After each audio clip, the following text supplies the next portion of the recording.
The snow fell harder than it had in decades, turning the small town of Cedar Ridge into a frozen wasteland. Most folks had barricaded themselves inside their homes, but Sheriff Marcus Whitfield couldn't shake the feeling that something was terribly wrong. As he drove past St. at Andrew's Methodist Church on Elm Street, his headlights caught something that made his blood run cold, a figure in white, barely visible against the church steps, trembling in the bitter wind. Before we jump back in, tell us where you're tuning in from, and if this story touches you, make sure you're subscribed because tomorrow I've saved something extra special for you. The call had come in at 11:47 p.m. on a Tuesday night in February. Mrs. Harriet Chun from Maple Avenue reported hearing screaming from the direction of the old church, but when Marcus arrived, the street was eerily silent. The only sound was the howling wind cutting through the bare oak trees that lined the cemetery behind St. Andrew's. Marcus had been the sheriff of Cedar Ridge for 8 years, ever since he'd returned from his tour overseas. He'd seen his share of domestic disputes, bar fights, and the occasional break-in, but nothing had prepared him for what he found that night. She couldn't have been more than 25, huddled against the heavy wooden doors of the church like she was trying to disappear into them. Her dress, or what was left of it, had once been white, maybe a wedding dress, but now it hung in tatters around her small frame. The fabric was stained with something dark that Marcus hoped was mud but feared was blood. "Ma'am?"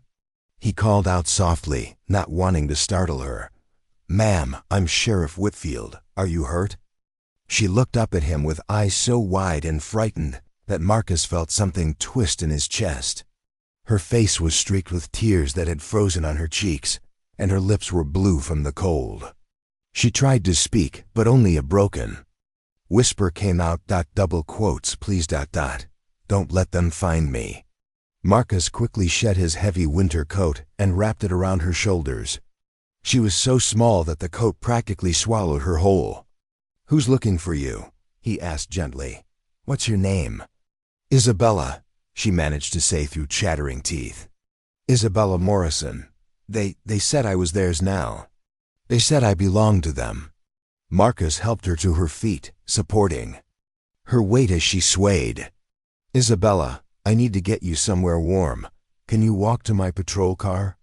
She nodded weakly, and together they made their way across the icy parking lot. As Marcus opened the passenger door, Isabella suddenly grabbed his arm with surprising strength. "The Hendersons," she whispered urgently. It was the Hendersons. All of them. Marcus knew the Henderson family well, or thought he did. Robert Henderson owned the largest farm outside town and served on the city council. His wife Martha ran the local food bank, and their 3 sons worked the land alongside their father. They were pillars of the community, respected by everyone. In Cedar Ridge, "Isabella, the Hendersons are good people. They wouldn't." "No," she interrupted, her voice gaining strength. "You don't understand. They took me from my wedding. They said I was promised to them." As they drove toward the sheriff's station, Isabella told Marcus a story that seemed to belong in a nightmare rather than in the quiet town of Cedar Ridge. She'd been living in Chicago, working as a graphic designer, when she'd met David Morrison, a charming man who claimed to be a freelance photographer. They'd fallen in love quickly, maybe too quickly, and within 6 months they were planning their wedding. David had insisted on having the ceremony in his hometown, a small place called Cedar Ridge that Isabella had never heard of. He'd made all the arrangements, telling her it would be a surprise. She'd trusted him completely. The wedding had been planned for the evening at a small chapel on the outskirts of town, not St. Andrew's, but a much older building that David saw it had special meaning to his family. Isabella had arrived that afternoon, staying at a bed and breakfast downtown while David handled the final preparations. But when she'd arrived at the chapel in her wedding dress, David wasn't there. Instead, she found the Henderson family waiting for her, dressed in dark clothes and speaking in whispers. Robert Henderson had stepped forward with a smile that never reached his eyes. "Welcome to the family, Isabella," he'd said. "We've been waiting for you." At first, she'd thought it was some kind of elaborate prank or surprise.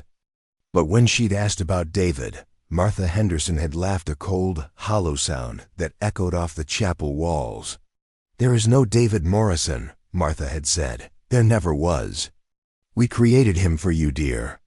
Every photo, every conversation, every moment you thought you shared with him, all of it was us. We needed a bride for our family, and you were perfect." Isabella had tried to run then, but the Henderson sons, Thomas, William, and James, had blocked her path. They'd explained almost gently that she now belonged to them, that she would be their shared wife, bearing children to carry on the Henderson name, that she would never leave Cedar Ridge. The ceremony they'd tried to perform wasn't a wedding, it was something else entirely, something that made Isabella's skin crawl to remember. Ancient words in a language she didn't recognize, candles arranged in patterns that hurt to look at, and symbols carved into the wooden walls that seemed to move in the flickering light. She'd fought them, screaming and clawing until her dress was torn and her hands were bloody. In the chaos, she'd managed to break free and run into the night, making it as far as St. Andrews before collapsing from exhaustion in Cold Dot as Isabella finished her story. Marcus found himself gripping the steering wheel so tightly his knuckles were white. He'd lived in Cedar Ridge his entire life, except for his years in the military, and he'd never heard anything like this. The Hendersons were strange, certainly. They kept to themselves and rarely socialized, but this was beyond anything he could have imagined. "Isabella," he said carefully, "I know this is difficult, but I need you to understand something. There are records of David Morrison in our system. Birth certificate, driver's license, even a marriage license application. He exists." She shook her head violently. "Those are fake. They told me they'd been planning this for years. They said they'd done it before, with other women. They said," she broke off, her face going pale. "Oh God, they said they'd done it before." "Marcus, what happened to the other women?" That question would haunt Marcus for the rest of the night as he settled Isabella into a safe room at the station and began making phone calls. He contacted the state police, the FBI field office in Chicago, and even reached out to a friend who worked in federal cybercrime. If what Isabella was saying was true, if the Hendersons had somehow created an entire false identity and used it to lure women to Cedar Ridge, then this was far bigger than anything his small-town sheriff's department could handle. But as the hours passed and the calls were made, a disturbing picture began to emerge. David Morrison's identity, while documented, was remarkably thin. No employment history beyond the past 2 years, no social media presence before then, no connections to anyone outside of Cedar Ridge. The address listed on his driver's license was a post office box, and the bank account associated with his name showed only regular deposits from an account owned by Henderson Farms. The marriage license application had been filed, but it listed the ceremony location as private residence, with no specific address. Most telling of all, the photographer who was supposed to document the wedding, a man named Vincent Torres, had no record of being paid for his services and claimed he'd never heard of David Morrison or Isabella Chun. As dawn broke over Cedar Ridge, Marcus found himself facing a truth he didn't want to accept. Isabella's impossible story was starting to look very, very real. And if she was right about the other women, then the Hendersons weren't just kidnappers. They were something much worse. The question now was what to do about it. Cedar Ridge was a small town where everyone knew everyone else's business. The Hendersons had deep roots here, connections that went back generations. They owned half the farmland in the county and employed dozens of people. Going after them without ironclad proof would be career suicide, and Marcus wasn't even sure his own deputies would believe him. But as he looked at Isabella, sleeping fitfully in the station's break room with his coat still wrapped around her shoulders, Marcus knew he had no choice. Whatever the Hendersons were, whatever they'd done, he was going to stop them. Even if it meant taking on the most powerful family in Cedar Ridge, even if it meant risking everything he'd built since coming home from the war. The snow had stopped falling, but the real storm was just beginning. The morning sun cast long shadows across Marcus's desk as he studied the files spread before him. 3 missing persons reports from neighboring counties, all young women between 22 and 28, all disappeared within the last 5 years. The similarities were too striking to ignore. Sarah Beth Coleman from Millbrook County had vanished 2 weeks before her planned wedding to a man named Michael Henderson, a photographer who, according to the investigation, had never existed. Jennifer Walsh from Riverside County had disappeared after meeting someone online who called himself Patrick Henderson, claiming to be a freelance writer. Most recently, Amy Rodriguez from Clearwater County had gone missing after being contacted by someone named Christopher Henderson, supposedly a traveling businessman. Marcus rubbed his tired eyes. He'd been awake for 36 hours straight, but sleep seemed impossible now. The pattern was becoming clearer with each file he examined. The Hendersons weren't just using David Morrison as a false identity. They had an entire network of fake personas, all designed to lure women to Cedar Ridge. A soft knock interrupted his thoughts. Deputy Janet Pierce entered, carrying 2 cups of coffee and looking as exhausted as Marcus felt. Janet had been with the department for 12 years. And was the closest thing Marcus had to a partner in this investigation. "Any luck with the federal contacts?" she asked, settling into the chair across from his desk. "Some. Agent Catherine Cross from the FBI is driving down from Chicago. She specializes in organized crime with a focus on human trafficking. She be here by noon." Marcus accepted the coffee gratefully. "What about the Henderson property? Any news from the surveillance team?" Preparing and narrating this story took us a lot of time, so if you are enjoying it, subscribe to our channel. It means a lot to us. Now back to the story. Janet's expression darkened. "That's what I came to tell you. Tommy and Rodriguez have been watching the farm since midnight, but something's wrong. The place is completely dark, no lights, no movement, no vehicles in the driveway. It's like the whole family just vanished." Marcus felt a chill that had nothing to do with the morning air. When was the last confirmed sighting? "Yesterday evening. Mrs. Kowalski at the grocery store says Martha Henderson came in around 6 p.m. to buy supplies. Seemed normal maybe, little rushed, but that's the last anyone saw of any of them." Isabella stirred in her sleep on the small cot they'd set up in the break room. She'd been having nightmares, crying out in her sleep about candles and shadows and voices chanting in languages that didn't sound quite human. The department's physician, Dr. Rebecca Foster, had examined her and found evidence of psychological trauma, but no serious physical injuries beyond some cuts and bruises. "There's something else," Janet continued, lowering her voice. "I've been going through the town records, trying to find anything unusual about the Henderson family. Marcus, they've been here for over a century, but there are gaps. Periods where there's no record of them at all, sometimes for years at a time." She pulled out a manila folder filled with photocopied documents. "Look at this. Robert Henderson's birth certificate shows he was born in 1965, but there's no record of him attending school here, no medical records. Nothing until he suddenly appears in 1987 and buys the farm from his supposed father, who also has no substantial paper trail." Marcus studied the documents. "What about the sons?" "Same thing. Thomas, William, and James all appear in the records as adults, but there's no documentation of their childhoods. No school records, no medical files, nothing. It's like they just materialized fully grown."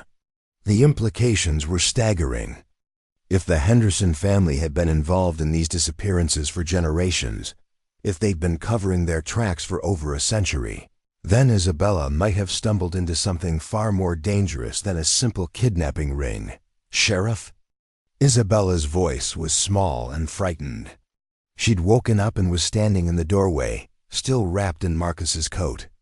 "I heard voices. Are they here? Are they coming for me?" "No, Isabella, you're safe. These are my deputies." Marcus stood and guided her to a chair. "This is Deputy Pierce. She's been helping with the investigation." Janet smiled reassuringly.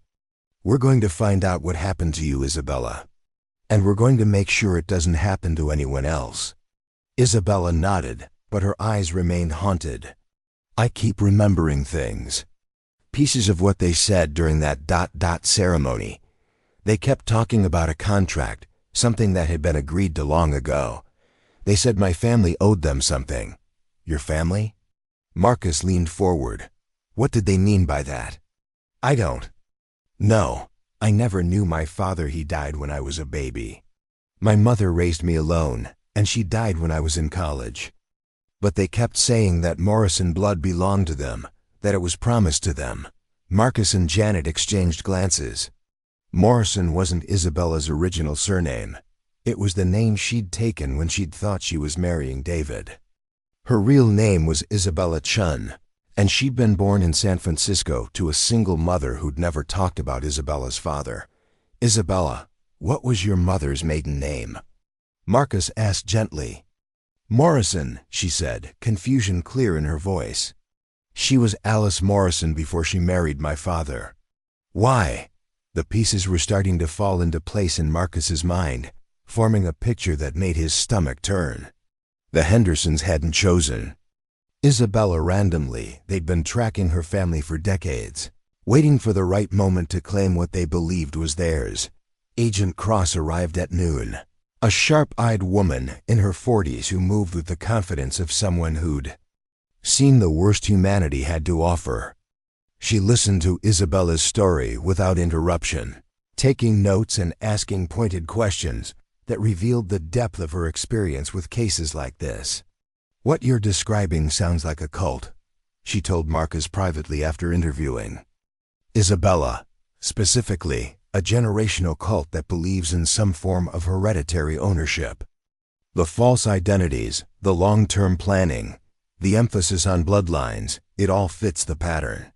"But the missing women from other countries," Marcus said. "They weren't related to Isabella." "No, but they might have been practice runs. Or maybe the Hendersons have multiple bloodlines they believe they're owed."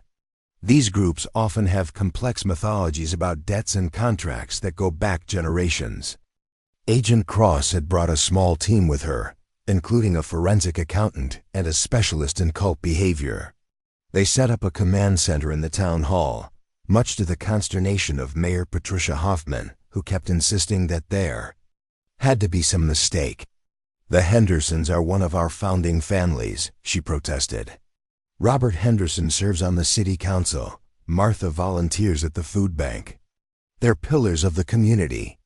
"Mayor Hoffman," Agent Cross said patiently. "That's exactly how these groups operate. They maintain a facade of respectability while carrying out their true activities in secret.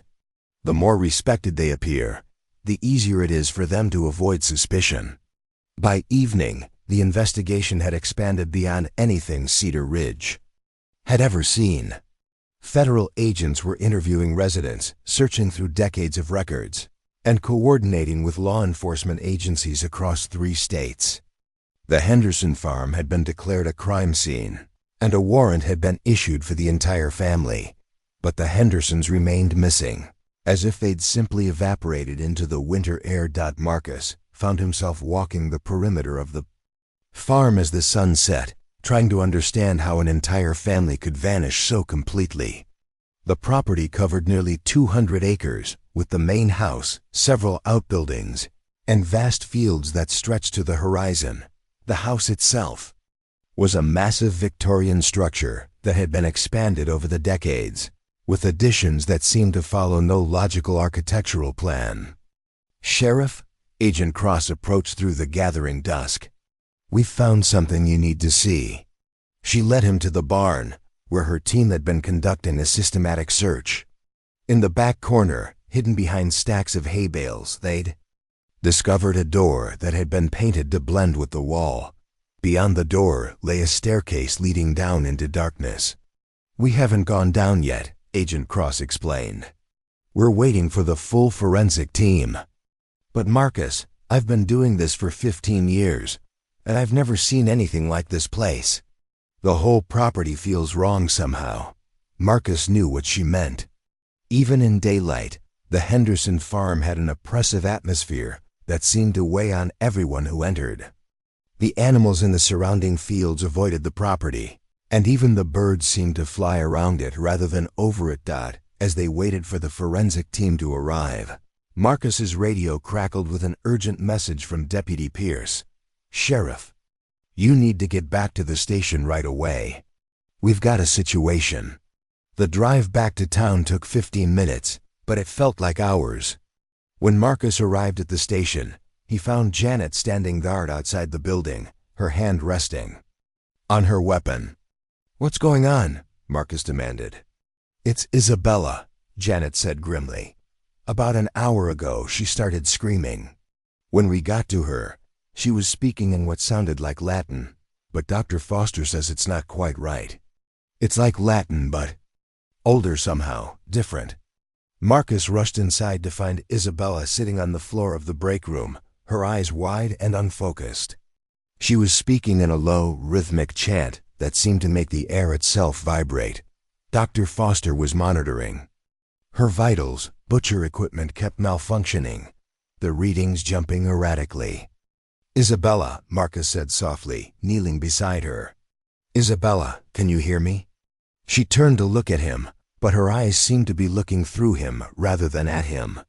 When she spoke, her voice was different, deeper, older, with an accent that didn't belong to any language Marcus recognized. "The covenant must be fulfilled," she said. "The debt must be paid. The Morrison blood returns to those who were promised." Then, as suddenly as it had begun, the episode ended. Isabella blinked, her eyes clearing, and she looked around in confusion. "What happened?" she asked. "Why is everyone staring at me?" Dr. Foster checked her vitals, which had returned to normal. "Isabella, do you remember anything unusual? Any strange thoughts or feelings?" "I remember being cold." "And there were voices, but not from here, from somewhere else. They were calling to me." She looked at Marcus with frightened eyes. "They're not done with me, are they? Whatever the Hendersons started, it's not over." Marcus felt a chill run down his spine. If Isabella was right, if the Hendersons had begun some kind of ritual process that continued even in their absence, then simply arresting them might not be enough to keep her safe. As the night deepened and the investigation continued, Marcus found himself facing the truth he'd never wanted to acknowledge. Cedar Ridge wasn't just dealing with a criminal family. They were dealing with something that defied explanation, something that had been growing in the shadows of their small town for generations, and whatever it was, it wasn't going to give up Isabella without a fight. The real question was whether Marcus and his team were equipped to face something that seemed to exist outside the boundaries of normal law enforcement. As he looked at the frightened young woman who'd stumbled into their lives, Marcus realized that everything he thought he knew about his quiet hometown was about to change forever. The Hendersons might have vanished, but their presence still lingered, like a shadow over Cedar Ridge, and that shadow was growing longer with each passing hour. The forensic team descended into the hidden chamber beneath the Henderson barn at first light, their equipment casting eerie shadows on walls that hadn't seen sunlight in decades. Marcus followed Agent Cross down the narrow stone steps, the air growing colder with each step they took. What they found defied every expectation. The underground chamber stretched far beyond what should have been possible given the barn's dimensions. Above, ancient stonework lined the walls, covered in symbols that seemed to shift and writhe in the LED lighting. Along the perimeter stood dozens of wooden chairs arranged in concentric circles, all facing a raised platform in the center where an altar of black stone dominated the space. "Jesus Christ," whispered Tommy Rodriguez, one of Marcus's deputies. His voice echoed strangely in the chamber. as if the walls themselves were absorbing the sound. Dr. Alana Vasquez, the FBI's cult specialist, moved carefully through the space, photographing everything while speaking into her voice recorder. The architecture suggests this chamber predates the barn by several centuries. These symbols aren't Native American, they're European, possibly pre-Christian. This isn't just a cult meeting place. This is a ritual site that's been in continuous use for generations. Agent Cross called Marcus over to examine the altar. The black stone surface was stained with something that forensics would later confirm was blood, lots of it, accumulated over many years. But more disturbing were the names carved into the stone itself, a long list that stretched back over a century. Sarah Whitmore, 1923. Catherine Brennan, 1941.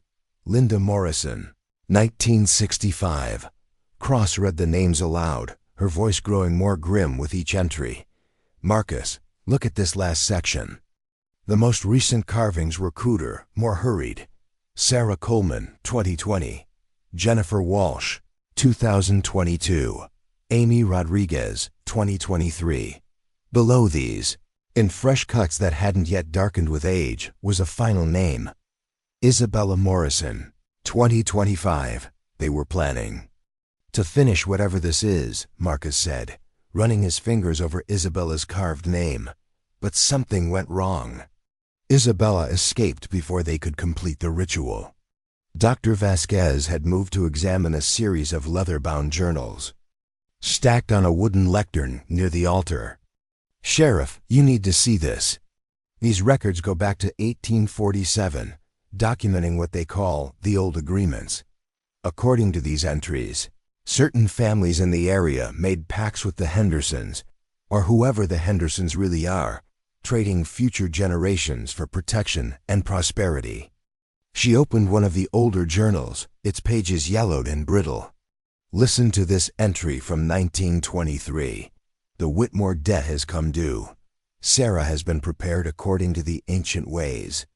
The bloodline is strong, and the offering will be accepted. The harvest prospers, and the town remains protected from the outside world. Marcus felt sick. They've been doing this for over a century. Entire families have been paying debts they never agreed to, generation after generation. The investigation team spent hours cataloging the contents of the chamber. They found detailed genealogical charts showing family trees for dozens of Cedar Ridge families, with specific individuals marked for what the Hendersons called collection.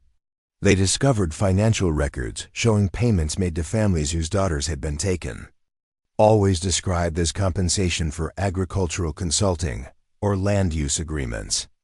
Most chilling of all was a collection of photographs spanning decades, showing young women in white dresses standing at the altar, their faces reflecting terror and confusion.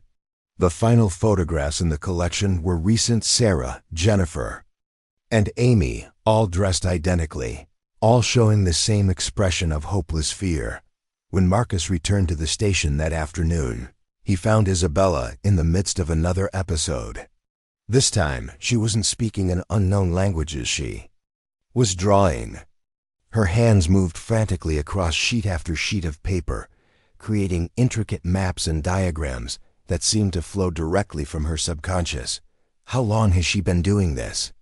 Marcus asked Dr. Foster. About 3 hours. She woke up from a nap and immediately started drawing. She won't respond to questions, won't even acknowledge that we're here. But look at what she's creating. The drawings were incredibly detailed, despite Isabella's lack of formal artistic training. She'd mapped the underground chamber with perfect accuracy, including areas the forensic team hadn't yet explored. More disturbing, she'd drawn similar chambers beneath other locations throughout Cedar Ridge, the old church, the town hall, even beneath Marcus's own house. There's a whole network down there, Dr. Foster said quietly. If these drawings are accurate, the Hendersons have been building an underground complex for generations. And Isabella somehow knows about all of it. Agent Cross arrived as Isabella was finishing what appeared to be a detailed floor plan of a space none of them had seen before. We need to talk, Cross said urgently. I've been in contact with our behavioral analysis unit, and they've identified what we're dealing with. It's called a generational harvest cult. They select specific bloodlines and farm them over decades, taking one member from each generation for their rituals. She spread out a series of case files on Marcus's desk. We found similar operations in isolated communities across the country. Pennsylvania, Vermont, Oregon, always in small towns where the cult family has deep roots and significant influence. The pattern is always the same. They integrate into the community, become respected citizens, and slowly gain control over local institutions. But why? Marcus asked. What's the point of all this? Power. These cults believe that ritual sacrifice of specific bloodlines grants them supernatural abilities, enhanced longevity, immunity to disease, control over their environment. It sounds insane, but consider Cedar Ridge itself. When was the last time you had a serious crime, a natural disaster, even a significant economic downturn? Marcus thought about it. Cedar Ridge had always been remarkably peaceful and prosperous compared to surrounding towns.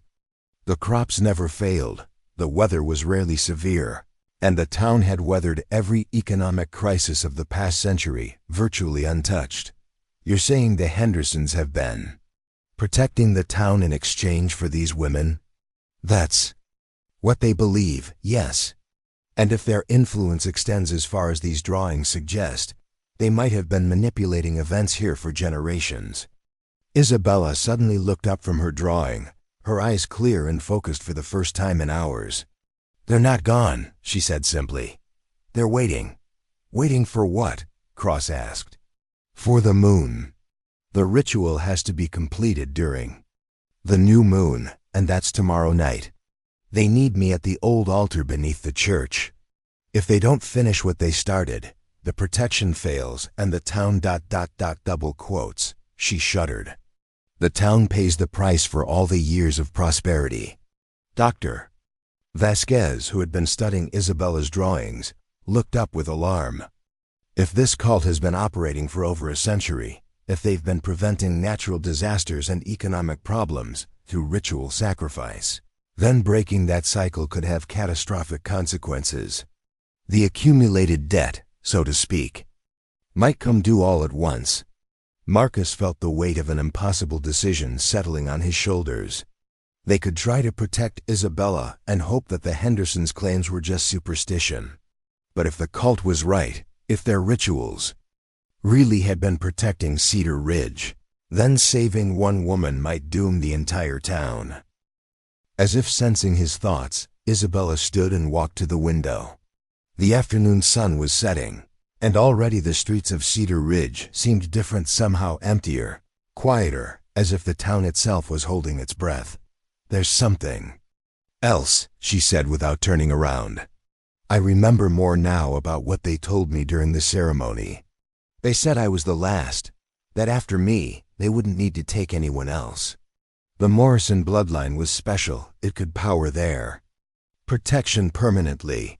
What makes your family different? Cross asked. Isabella finally turned from the window, and Marcus was struck by how much older she seemed than when he'd first found her.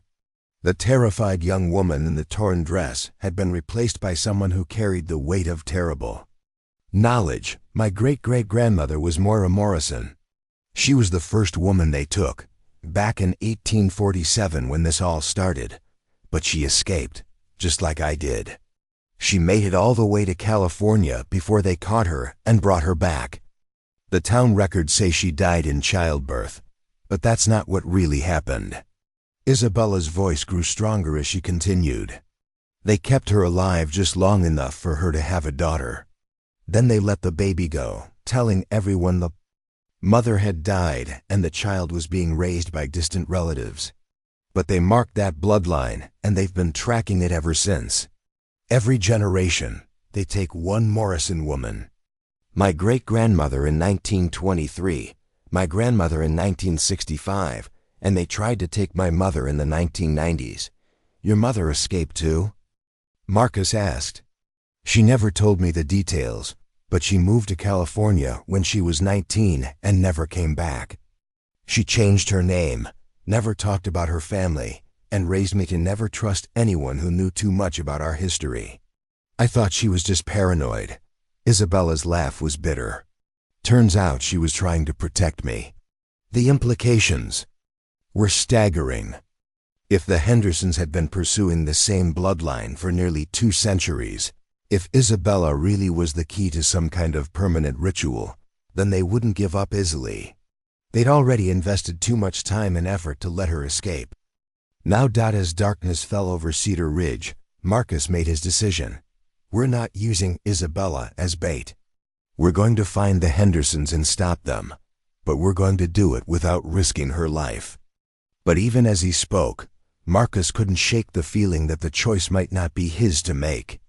Outside, the wind was picking up, and the sky was taking on an unnatural color that he'd never seen before. If the Hendersons were right about their protection, if breaking the ritual cycle really would bring disaster to Cedar Ridge, then they were all about to find out just how much the town had been shielded from over the past century. Agent Cross was coordinating with teams across 3 states, trying to track down where the Henderson family might have gone.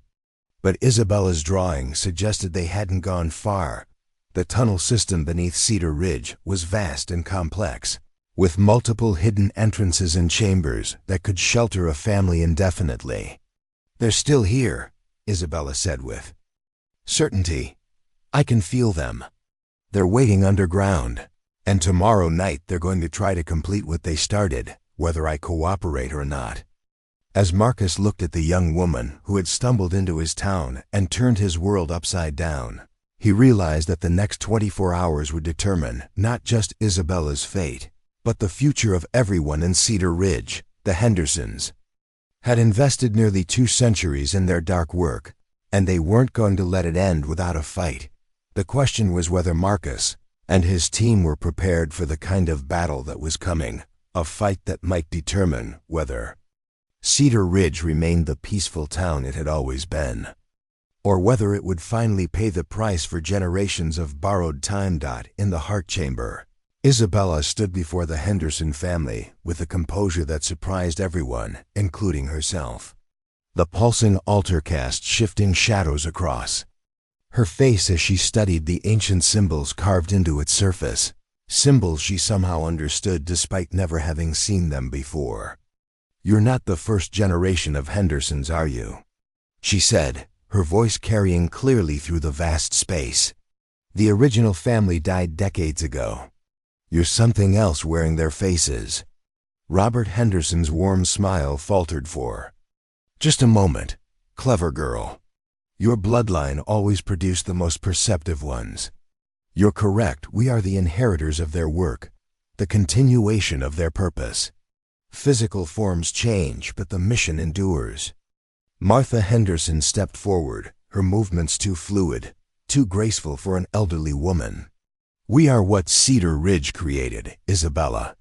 Every ritual, every sacrifice, every year of protection, it all fed into something greater. We are the living embodiment of this town's accumulated power." "Which is why you need me," Isabella said, walking slowly around the altar, studying it from every angle. "You're powerful, but you're not complete. You need someone with the original bloodline to anchor your transformation permanently." Thomas, William, and James Henderson stood motionless at the cardinal points around the chamber, their eyes reflecting the same unnatural light as the townspeople who had escorted them here. Marcus realized with growing horror that the 3 sons weren't individuals at all. They were extensions of the same entity, multiple bodies controlled by a single consciousness. "The process began in 1847, Martha continued, when your ancestor Moira Morrison first came to us. She was willing then, eager to be part of something greater than her small existence. But fear overcame her at the last moment, and she fled." Isabella paused in her circuit of the altar. "She didn't flee. You let her go. You needed her to have children. To continue the bloodline until you could find someone strong enough to complete what she started. Robert nodded approvingly. Excellent. Yes, Moira was too weak for the full transformation. But each generation grew stronger, more connected to our purpose. Your grandmother lasted longer in the ritual than her mother had. Your mother would have been perfect, but she escaped before we could properly prepare her. And now you have me. Isabella placed her hands on the altar, and immediately the pulse of light grew stronger, spreading through the symbols on the walls like veins of fire. But you're making the same mistake you've made for generations. You think this is about taking power. It's not, it's about giving it back. Agent Cross stepped forward, her weapon drawn but seemingly forgotten in her hand. Isabella, what are you talking about? The original agreement wasn't made by my family, Isabella said, her voice growing stronger as the connection between her and the altar deepened. It was made by the town itself. Cedar Ridge made a bargain for protection and prosperity, and my family was offered as collateral. But the debt doesn't belong to the Morrisons. It belongs to everyone who benefited from the arrangement. The Hendersons exchanged glances, and for the first time since entering the chamber, Marcus detected uncertainty in their expressions. The bloodline is the key, Robert said, but his voice lacked its earlier confidence. Only Morrison blood can. Only Morrison blood can break the contract, Isabella interrupted. That's what you've been afraid of all these years. That's why you've been so careful to take us one at a time, to make sure none of us ever learned the truth. Because if a Morrison willingly breaks the original agreement, all of your accumulated power returns to its source. She pressed her palms flat against the altar, and suddenly the entire chamber filled with a sound like rushing water. The symbols on the walls blazed brighter, and the very air seemed to vibrate with energy. Isabella, stop! Martha shrieked, her composure finally cracking. You don't understand what you're doing. Without our protection, Cedar Ridge will face every disaster we've held back for nearly 2 centuries. Earthquakes, floods, economic collapse, all of it will come at once. Maybe, Isabella said calmly. Or maybe the town will finally be free to face its problems honestly, instead of hiding behind blood sacrifice and borrowed time. The controlled townspeople who had escorted them began moving closer, their synchronized steps creating an eerie rhythm in the vast space. But as they approached, Isabella's connection to the altar grew stronger, and Marcus could see something changing in their eyes. The unnatural shine was fading, replaced by confusion and growing awareness. What's happening to me? Mayor Hoffman asked, her voice returning to its normal tone for the first time since they'd encountered her in the tunnels. Where am I? How did I get here? One by one, the townspeople began to wake from whatever trance had held them. The librarian collapsed to her knees, weeping, while the postal supervisor looked around the chamber in horror. They had no memory of how they'd arrived in the underground complex, but they could feel the wrongness of the place, the weight of the evil that had been growing beneath their feet for generations. You're destroying everything. Robert Henderson snarled, his kindly facade completely gone now. His face was shifting, the features becoming less human and more abstract, as if he were a painting that someone was smearing with their thumb. 200 years of work, centuries of careful planning. Planning for what? Marcus demanded, keeping his weapon trained on the shifting figure. What was the endgame? What were you really trying to accomplish? It was Martha who answered, her own form beginning to distort as Isabella's power disrupted whatever force held them together. Permanence, she said. A place outside of time, beyond change, where the old ways could survive forever. But it required willing sacrifice from the founding bloodlines, a conscious choice to trade individual freedom for collective immortality. And you never bothered to ask if we wanted immortality, Isabella said. You just assumed you had the right to make that choice for us. The altar was now blazing with light so intense that Marcus had to shield his eyes. Through the glare, He could see Isabella's silhouette, standing tall and unafraid as power coursed through her. But he could also see the strain on her face, the effort required to channel forces that no human was meant to control. The reversal process, Dr. Vasquez shouted over the growing sound of rushing energy. It's going to kill her. No one can channel that much power and survive. Agent Cross started toward Isabella, but Marcus caught her arm. Wait, look at her face. She knows what she's doing. Isabella was smiling, not the serene expression of someone accepting death, but the fierce joy of someone finally understanding their purpose. I can feel them, she said, her voice somehow carrying clearly despite the chaos around them. All the women who came before me, all the Morrison women who were taken. They're here, and they're helping me. The Henderson forms were dissolving. Now their borrowed shapes unable to maintain coherence as the power that created them was pulled back into the altar. But they weren't going quietly. If we cannot have willing cooperation, Robert's voice echoed from everywhere and nowhere, then we will take what we need by force. The ritual will be completed. The three Henderson sons moved simultaneously, rushing toward Isabella from different directions. But as they reached her, something extraordinary happened. Other figures materialized in the chamber, translucent at first, but growing more solid with each passing second. Women in period dress from different eras, all bearing the distinctive features of the Morrison bloodline. Moira Morrison, the original victim, stood directly behind Isabella, her hands resting on her descendants' shoulders. Beside her were the other women who had been taken over the generations, no longer victims but guardians, lending their strength to Isabella's effort to break the cycle forever. You cannot fight all of us, Moira said, her voice carrying the authority of nearly 2 centuries of rage. We have been waiting for this moment, for someone strong enough to set us free and break the chains that bind this place. The battle that followed wasn't physical, it was a clash of wills, of competing visions for what Cedar Ridge should become. The Hendersons fought to maintain their control, to force the completion of their grand design. But they were opposed, not just by Isabella, but by every woman they had taken, every life they had stolen in service of their twisted vision of immortality. Marcus watched in awe as the chamber filled with ghostly figures, not just the Morrison women, but others as well. Victims from other bloodlines, people who had died in service of the Henderson schemes, all of them finally free to act against their captors.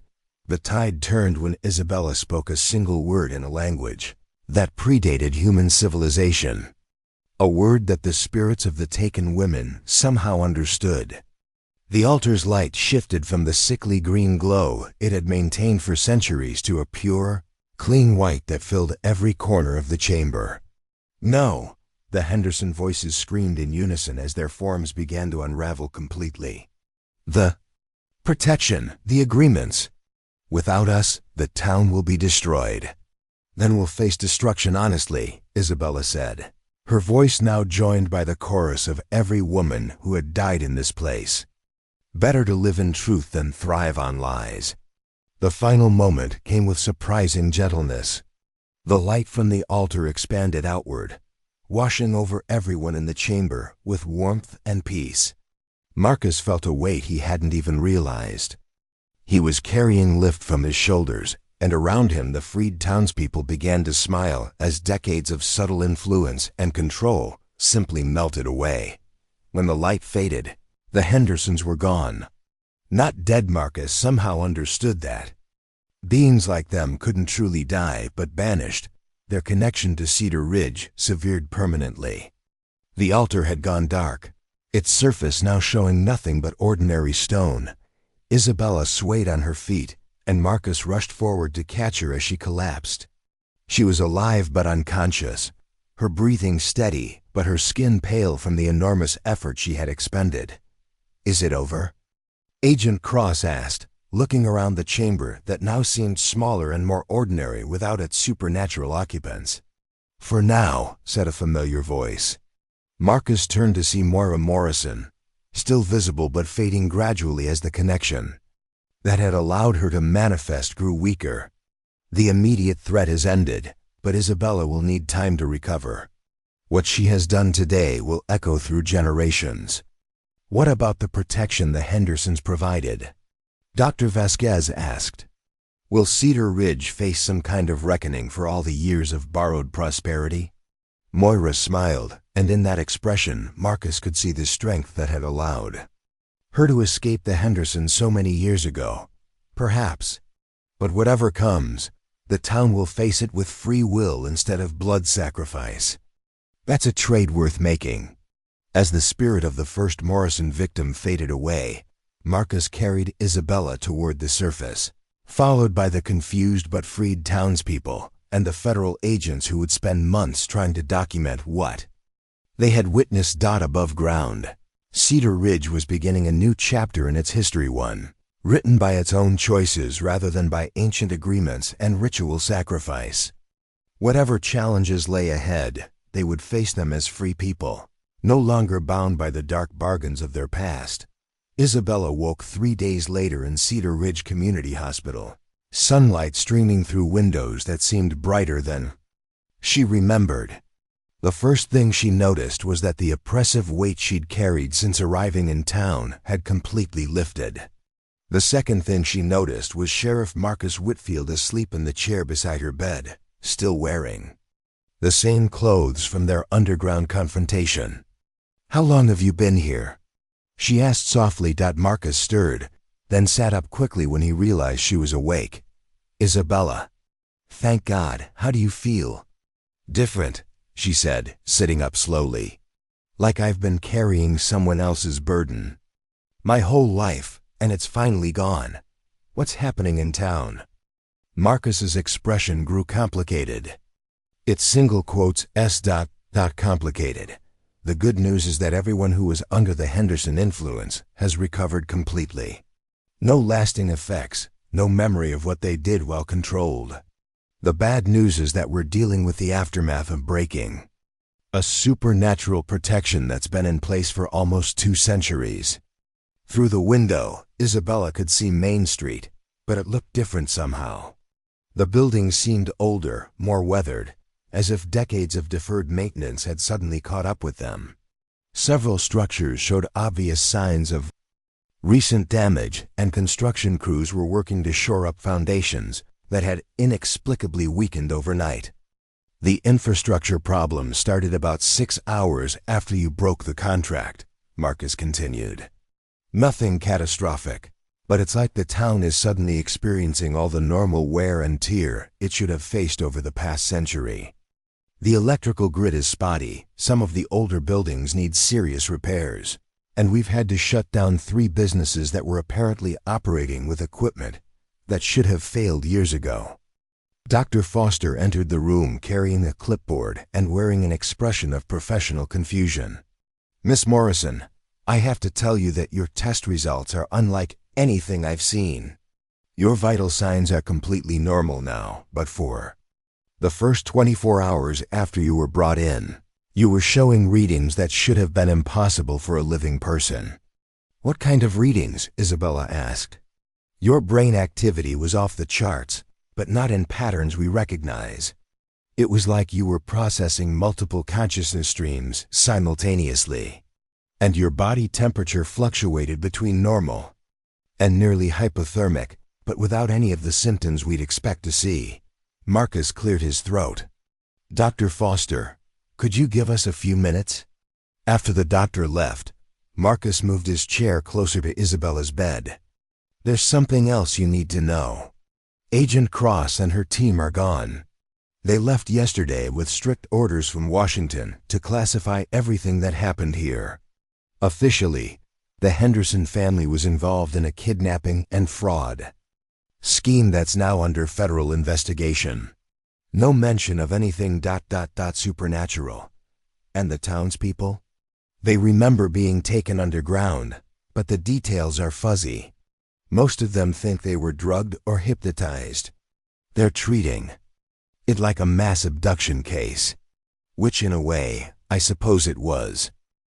Isabella nodded slowly, That's probably for the best. People aren't ready to accept the truth about what was really happening here. But you are ready, Marcus said. You knew what you were doing down there, didn't you? You knew that breaking the contract might cause problems for the town.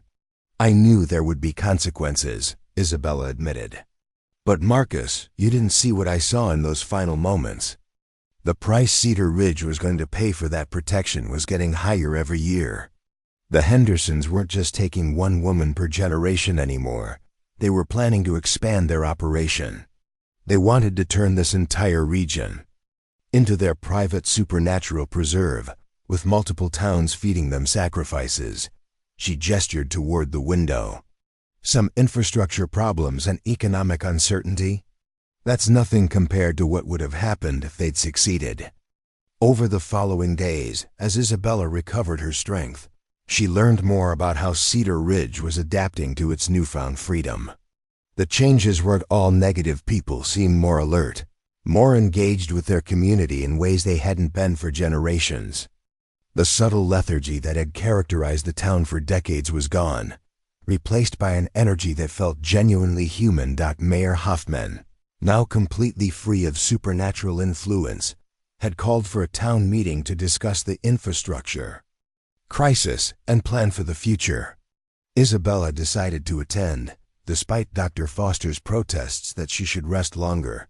The town hall was packed beyond capacity, with residents who had never shown interest in local government suddenly demanding answers and wanting to be involved in decision-making. Isabella slipped in through a side door, hoping to observe without drawing attention to herself. We're facing some challenges, Mayor Hoffman was saying from the podium, but they're challenges we can meet together. Yes, we need to repair and modernize systems that have been neglected. Yes, we need to attract new businesses to replace some that weren't as sustainable as we thought. But for the first time in generations, we're making these decisions for ourselves. An elderly man Isabella didn't recognize stood up in the back. Patricia, I've lived here for 70 years, and I've never seen the town come together like this. It's like we've all woken up from a long sleep. Maybe these problems are exactly what we needed to remind us who we really are. The sentiment echoed throughout the room. People were volunteering for committees, organizing fundraisers, and making plans with an enthusiasm that surprised even longtime residents.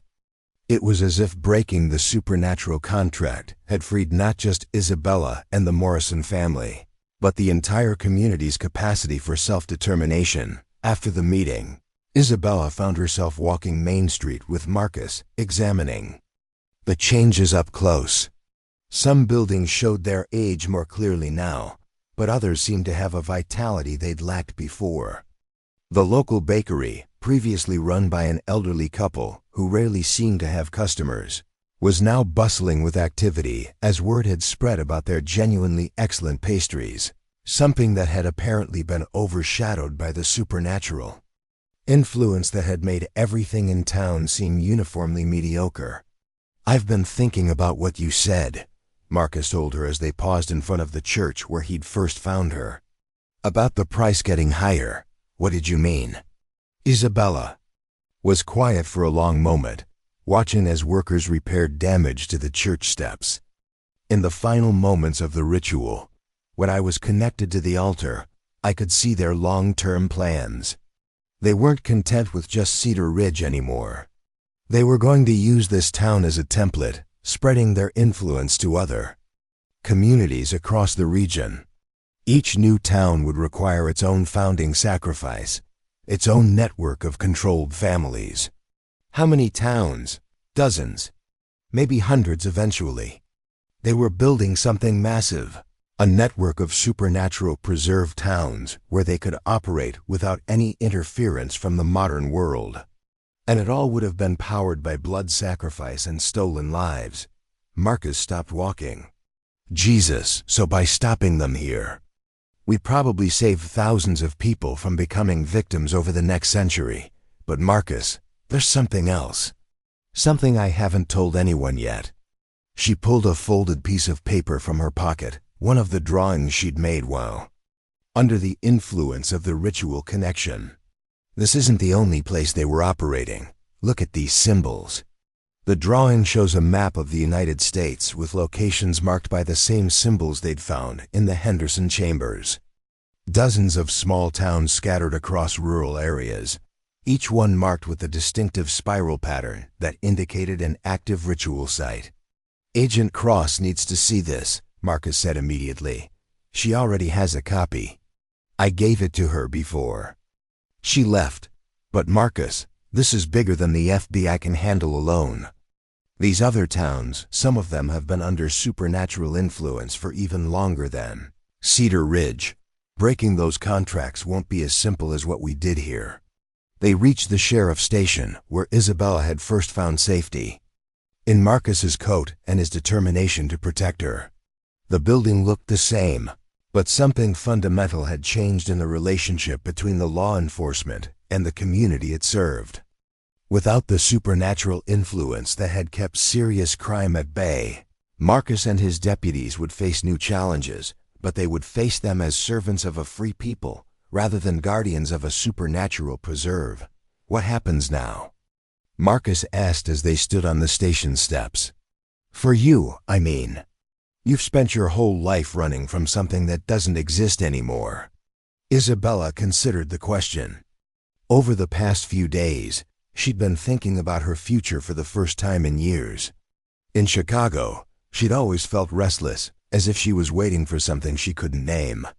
Now she understood that the restlessness had been the call of her family's obligation, a psychic pull towards Cedar Ridge that she'd never consciously recognized. I think I'd like to stay, she said, surprising herself with the certainty in her voice. At least for a while. This town is going to need people who understand what really happened here, who can watch for signs that something like the Hendersons might try to take root again. And you want that responsibility? I want the choice. For the first time in my life, I'm making decisions that are completely my own, not influenced by supernatural compulsion or family history. And I choose to help Cedar Ridge build something better than what it had before. Marcus smiled, the first genuinely relaxed expression she'd seen from him since the night he'd found her shivering in her torn dress. In that case, I should probably ask you something I've been thinking about since this all started. What's that? He reached into his patrol car and pulled out the coat he'd given her that first night, cleaned and mended, but still unmistakably. The same garment that had provided her first moment of safety in Cedar Ridge. Isabella Morrison, he said, holding out the coat with mock formality. Would you do me the honor of accepting not just this coat, but everything that comes with it? Partnership, protection, and whatever future we choose to build together. Isabella laughed, a sound of pure joy that echoed off the buildings around them. Marcus Whitfield, are you proposing to me in the middle of Main Street? I'm proposing that we face whatever comes next together. Whether that's rebuilding this town, investigating other supernatural sites, or just figuring out how to run a normal relationship in a place that's learning how to be normal for the first time in 2 centuries. She took the coat, but instead of putting it on, she wrapped it around both of their shoulders, pulling him close. Yes, she said simply. To all of it. As the sun set over Cedar Ridge, painting the sky in shades of orange and gold that seemed more vivid than any sunset the town had seen in generations, Isabella and Marcus stood together outside the sheriff's station. Around them, their neighbors continued the work of rebuilding and renewal, freed from the supernatural bargains of the past and empowered to create their own future. The Henderson tunnels had been sealed, the ritual chambers filled with concrete, and the altar broken into pieces that were scattered across 3 states. But the real victory wasn't in the destruction of the supernatural infrastructure. It was in the restoration of human agency to a community that had forgotten what it felt like to make its own choices. Cedar Ridge would face challenges in the years ahead. Economic difficulties, infrastructure problems, and the normal struggles of any small town in a changing world.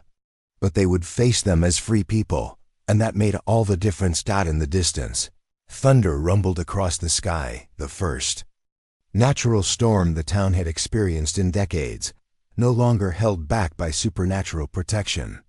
Isabella and Marcus watched the approaching clouds with anticipation rather than fear, ready to weather whatever came next together. 6 months after the Henderson incident, Cedar Ridge had transformed into something unrecognizable from the quiet, stagnant town it had been. Isabella stood in the renovated community center, watching as townspeople prepared for what had become a weekly tradition, the Truth and Reconciliation gatherings, where residents shared memories that were surfacing as the supernatural fog lifted from their minds. "I remember now why I never left for college," said Patricia Wells, a woman in her 50s who ran the local flower shop. "I had a full scholarship to Northwestern, but every time I tried to pack, I felt this overwhelming dread. Like something terrible would happen if I abandoned my family's responsibilities here." Others nodded in recognition. Similar stories had emerged over the months, young people who'd felt inexplicably compelled to stay, families who'd turned down job opportunities elsewhere, and businesses that had operated at barely break-even for decades without their owners questioning why they continued. Marcus, now wearing a simple wedding band alongside his sheriff's badge, stood beside Isabella as they listened to the testimonies. Their own wedding 3 months earlier had been the first in Cedar Ridge's history where the bride hadn't felt an unexplained sense of foreboding about leaving town. Instead of the traditional ceremony at St. Andrew's, which still felt tainted by memories of the underground chambers, they'd married in the town square under an oak tree that had been planted by the original settlers. "The agricultural reports are the strangest part," continued Dr. Harrison Way, who'd moved to Cedar Ridge 2 years earlier to work as the town veterinarian. "I've been reviewing livestock and crop yields going back 50 years, and they're impossibly consistent. No failed harvests, no disease outbreaks, no weather-related losses. It should have been a red flag that something unnatural was happening." Isabella had been documenting these revelations in a journal that Agent Cross had requested she keep. The FBI was still investigating the network of supernatural sites across the country, and Isabella's first-hand experience with breaking a centuries-old contract had made her an unofficial consultant on similar cases. "What I find most disturbing," said Harold Kowalski, the elderly owner of the hardware store, "is how normal it all seemed at the time. We knew our town was unusually peaceful and prosperous, but we told ourselves we were just lucky. We never questioned why the crime rate was essentially zero, or why our young people seemed content to stay in such a small place." The meeting concluded with plans for the upcoming harvest festival, the first in Cedar Ridge's history that wouldn't be tied to supernatural obligations or ritual dates.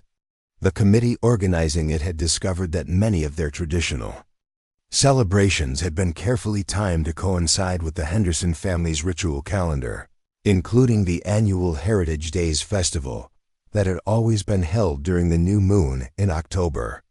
As the townspeople filed out of the community center, Isabella noticed a familiar figure waiting by the entrance. Agent Catherine Cross had returned, but she wasn't alone. A tall woman with silver hair and intense blue eyes stood beside her, studying the building's architecture with professional interest. "Isabella, Marcus," Agent Cross called out. "I'd like you to meet Dr. Elena Morrison Fletcher. She's a specialist in supernatural archaeology, and she has some information about your family history that you need to hear."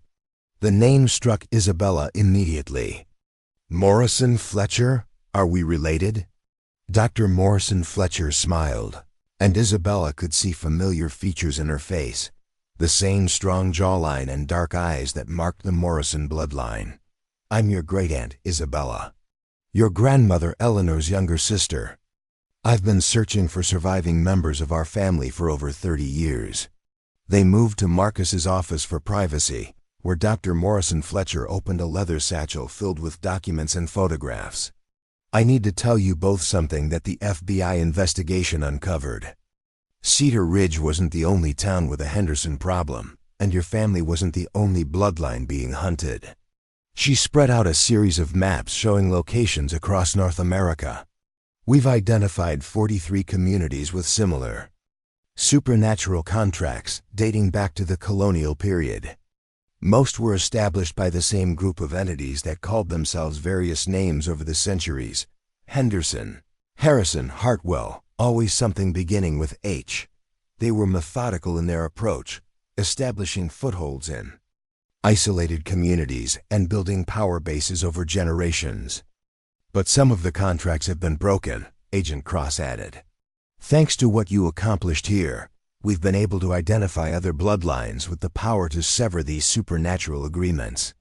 It's dangerous work, but it's the only way to free these communities permanently. Isabella studied the maps, noting the pattern of affected towns. How many people are we talking about? Conservative estimate. Nearly 500,000 people living under some form of supernatural compulsion or protection. Dr. Morrison Fletcher replied. Some worse than others. Cedar Ridge was actually one of the more benign operations. The entities here were content to take one sacrifice per generation and maintain a low profile. Others have been far more aggressive. She pulled out a photograph of a town that looked eerily similar to Cedar Ridge, except that the streets were completely empty despite being taken during what appeared to be midday. This is Millbrook Falls in Vermont. Population 800 according to the census, but our surveillance shows no more than 50 people actually living there. The rest, we're not sure what happened to them. Marcus leaned forward, studying the photograph. What kind of timeline are we looking at for investigating all these sites? That depends on how many people like Isabella we can find, Agent Cross said. Breaking these contracts requires someone with the specific bloodline that was used to create them. We can't do it with conventional law enforcement or even military intervention. It has to be someone with supernatural authority to dissolve the original agreements. Dr. Morrison Fletcher turned to Isabella with an expression of gentle urgency. Which brings me to why I'm really here. Isabella, you're not the only Morrison descendant who survived the family's persecution. We've located 3 others, a cousin in Oregon, another in New Mexico, and a third in Nova Scotia. All of them are descendants of family members who escaped the Henderson network over the past century. And you want us to help them break the contracts in their regions? If you're willing. But I have to be honest, what you accomplished here was remarkable, but it was also the easiest of the operations we're planning. The entities in other locations have had more time to entrench themselves, and some have evolved beyond anything the original Henderson family achieved. Isabella looked at Marcus, seeing her own mixture of excitement and apprehension reflected in his eyes. They'd built a good life in Cedar Ridge over the past 6 months, helping the town adapt to its newfound freedom and dealing with the normal challenges of any small community. The idea of leaving that stability to face supernatural threats in other locations was daunting, but she also remembered the moment in the underground chamber when she'd seen the network of planned expansions, the maps showing dozens of other communities that would have fallen under Henderson control if their operation hadn't been stopped. What would be our role exactly? Marcus asked. Agent Cross pulled out a thick folder.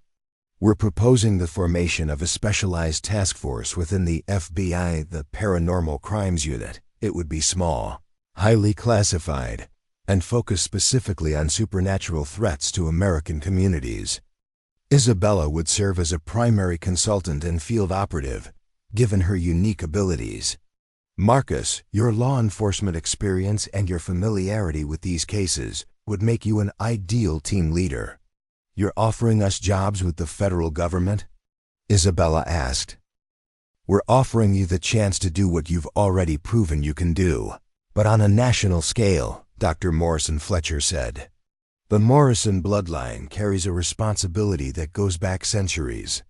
Your ancestors were chosen as collateral for these supernatural contracts precisely because they had the power to break them. Now that power can be used to free other communities. Isabella stood and walked to the window, looking out at Main Street where construction crews were still working to modernize the town's infrastructure. Cedar Ridge had come so far in just 6 months, but there was still work to be done. The local economy was stabilizing, but slowly. Several families had left town when the supernatural protection ended, unable to adapt to the new reality of dealing with normal challenges like anyone else. "What about Cedar Ridge?" she asked. "The town is still rebuilding. People here depend on us." The beauty of breaking these supernatural contracts, Dr. Morrison Fletcher explained, is that once they're severed, they don't need ongoing maintenance. Cedar Ridge is permanently free now. Your work here is essentially done, even though the community will continue to evolve. Marcus joined Isabella at the window. It would mean traveling extensively, being away from home for long periods. It would also mean saving thousands of people from the kind of supernatural slavery that existed here for generations, Agent Cross pointed out. "And you wouldn't be working alone. We're assembling a team of specialists, other bloodline descendants, experts in supernatural archaeology, and law enforcement officers with experience in unusual cases." Isabella thought about the other Morrison descendants Dr. Morrison Fletcher had mentioned. For her entire life, she'd believed she was alone, the last of a family line that had been systematically hunted and eliminated. The idea of working alongside cousins she'd never met, people who shared not just her blood, but her unique abilities, was powerfully appealing. "Can we see the files on the other cases?" she asked finally. Dr. Morrison Fletcher smiled and opened another section of her satchel. "I was hoping you'd ask." The files painted a picture of supernatural oppression that dwarfed what Cedar Ridge had experienced. Towns where the entire population existed in a dreamlike state, working collectively to serve entities that had replaced their local governments entirely. Communities where children were selected for sacrifice before they reached adolescence, maintaining a constant state of terror among the residents. Places where the very landscape had been warped by decades of ritual magic, creating pockets of reality where normal physical laws no longer applied. "This one particularly concerns us," Agent Cross said, pointing to a file labeled Harmony Springs, Colorado. Population 12,000, but satellite imagery shows architectural features that shouldn't be physically possible: buildings that appear to exist in multiple dimensions simultaneously, roads that form impossible geometric patterns, and a town center that our analysts can't properly map because it seems to change configuration depending on the angle of observation. Isabella studied the photographs, which showed a community that looked normal at first glance, but became more disturbing the longer she examined them. "How long has this been going on?" The town was founded in 1889, and the supernatural activity appears to have begun almost immediately. "We estimate that tens of thousands of people have disappeared into that community over the past century, but the official population has remained stable the entire time, meaning they're consuming people faster than they can reproduce," Marcus said grimly. "That's our assessment. And based on the expansion pattern we've observed in other locations, Harmony Springs is likely preparing to extend its influence to surrounding communities within the next few years." Isabella closed the file and looked around the room at the 3 people waiting for her decision. 6 months ago, she'd been a graphic designer in Chicago with no understanding of her family's history or her own capabilities. Now she was being offered the chance to become a supernatural investigator, working to free communities across the continent. "I need to discuss this with Marcus privately," she said finally. "And we need to talk to the town council about transition plans for Cedar Ridge if we decide to take this assignment." "Of course," Dr. Morrison Fletcher said, gathering her documents. "But Isabella, I should mention one more thing. The entities operating these networks aren't going to ignore what happened here indefinitely. By breaking the Cedar Ridge contract, you've made yourself a target for every supernatural organization in North America. Working with us would provide protection that you can't get any other way. After the visitors left, Isabella and Marcus sat in his office as the sun set over their transformed town. Through the window, they could see residents going about their evening routines, people walking dogs, children playing in the park, couples heading to dinner at the newly opened restaurant that had replaced the diner that had served the same mediocre food for decades under supernatural influence. "What do you think?" Isabella asked. Marcus was quiet for a long moment. "I think we both know what we have to do. The question is whether we're brave enough to do it." Isabella nodded, understanding exactly what he meant. Cedar Ridge had given them both a new life and a clear demonstration of their ability to fight supernatural oppression. But their work here was indeed finished, and there were thousands of people in other communities who needed the same freedom they'd brought to their own town. "When do we start?" she asked, reaching for Marcus's hand. "Agent Cross said they need an answer by tomorrow. If we agree, our first assignment would be helping your cousin in Oregon assess the situation there." "Then we'd better call a town meeting," Isabella said. "Cedar Ridge deserves to know that we're leaving, and why." As they prepared to embark on what would become a years-long mission to break supernatural contracts across North America, Isabella felt the same sense of rightness she'd experienced in the underground chamber. This was her purpose, the reason her family had been marked for centuries. Not to be victims, but to be liberators. The Morrison bloodline would finally fulfill its true destiny, not as sacrificial offerings, but as the force that would free an entire continent from the supernatural parasites that had fed on human communities for generations. The town meeting to announce their departure drew the largest crowd in Cedar Ridge's recorded history. Every seat in the renovated community center was filled with people standing along the walls and gathering outside to listen through the open windows. Isabella had never felt more nervous addressing a group, even though these were the same neighbors who had welcomed her as one of their own over the past 6 months. Mayor Hoffman called for quiet and introduced Isabella and Marcus with words that made Isabella's throat tighten with emotion. "These two people gave us back our freedom," she said simply. "Whatever they need from us now, they've already earned." Isabella stood at the podium, looking out at faces that had become familiar and dear to her. Mrs. Chun from the grocery store, who always saved the best produce for Isabella's weekly shopping. Tommy Rodriguez, who had become Marcus's most trusted deputy. Dr. Foster, who had monitored Isabella's recovery and became a close friend. All of them looked at her with expressions of concern and curiosity. "6 months ago, I came to Cedar Ridge as a victim," Isabella began. "I was terrified, confused, and had no idea that my family's history was connected to this town's supernatural problems. You could have seen me as a danger, as someone who brought trouble to your peaceful community. Instead, you welcomed me, protected me, and helped me find the strength to break the chains that had bound this place for generations." She paused, gathering her courage for what came next. "Now I need to tell you that Marcus and I have been asked to help other communities facing similar supernatural threats. There are dozens of towns across the country where people are living under the same kind of control that existed here, and we have the ability to help set them free." The crowd erupted in concerned murmurs.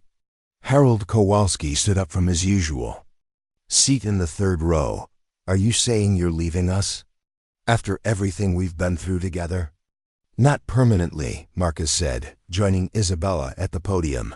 "Cedar Ridge will always be our home. But we've been offered positions with a federal task force that investigates supernatural crimes. The work could take us away for months at a time, but we'll always come back." Dr. Way raised his hand. "What kind of supernatural threats are we talking about? Worse than what the Hendersons were doing?" Isabella exchanged glances with Marcus. They had decided to be as honest as possible with the town, trusting that people who had lived through the Henderson revelation could handle the truth about what existed elsewhere. Much worse in some cases. Isabella admitted. There are communities where the supernatural entities have completely replaced local government, where children are being sacrificed regularly, where the very landscape has been altered by dark magic.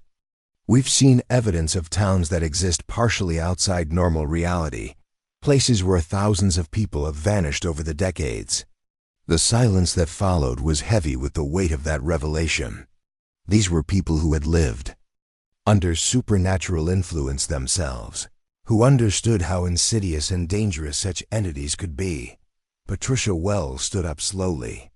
You're saying there are places where families like mine are still trapped, still having their children stolen for ritual purposes? Yes, Isabella said simply. And we're the only ones who can help them. Then you have to go, Patricia said firmly. We can't keep you here knowing that other people are suffering the way we suffered. The sentiment spread through the crowd like a wave. One by one, people stood to voice their support for Isabella and Marcus's mission. Mrs. Chen offered to organize care packages for their travels. Tommy Rodriguez volunteered to help maintain law enforcement during Marcus's absences. Dr. Foster promised to monitor the town's mental health and watch for any signs that supernatural influence might be returning. But it was elderly Harold Kowalski who spoke the words that would stay with Isabella for years to come. My friends, he said, his voice carrying the authority of his 8 decades in Cedar Ridge, what these young people are offering to do is the most important work imaginable. They're going to give other families what they gave us, the chance to live free. The meeting concluded with the formation of several committees to manage the town's affairs during Isabella and Marcus's absences. The community that had once been passively controlled by supernatural entities was now actively organizing itself to support a mission that would help other communities gain the same freedom. 3 days later, Isabella and Marcus found themselves on a plane to Portland, Oregon, where they would meet Isabella's cousin Rachel Morrison Hawthorne for the first time. Rachel lived in the town of Millbrook Valley, one of the supernatural sites that Dr. Morrison Fletcher had identified as a priority target. Agent Cross met them at the Portland airport with a thick briefing folder and a worried expression. I need to prepare you for what you're going to find in Millbrook Valley, she said as they drove toward the small town nestled in the Cascade Mountains.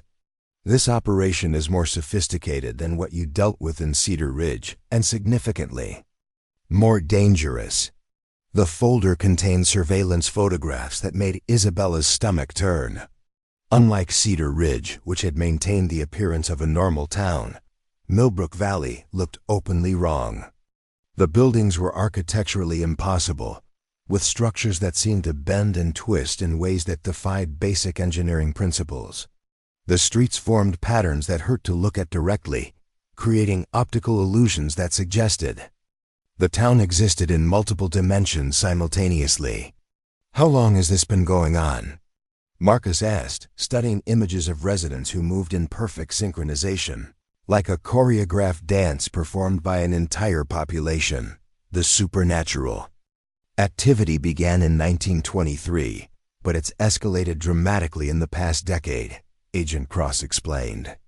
We believe the entities controlling Millbrook Valley are preparing for some kind of major expansion. Satellite imagery shows they're constructing new buildings that don't appear to obey normal physical laws. They met Rachel Morrison Hawthorne at a diner 20 miles outside Millbrook Valley, in a town that still functioned normally. Rachel was in her early 30s, with the distinctive Morrison features, but an intensity in her eyes that spoke of years spent fighting supernatural influences.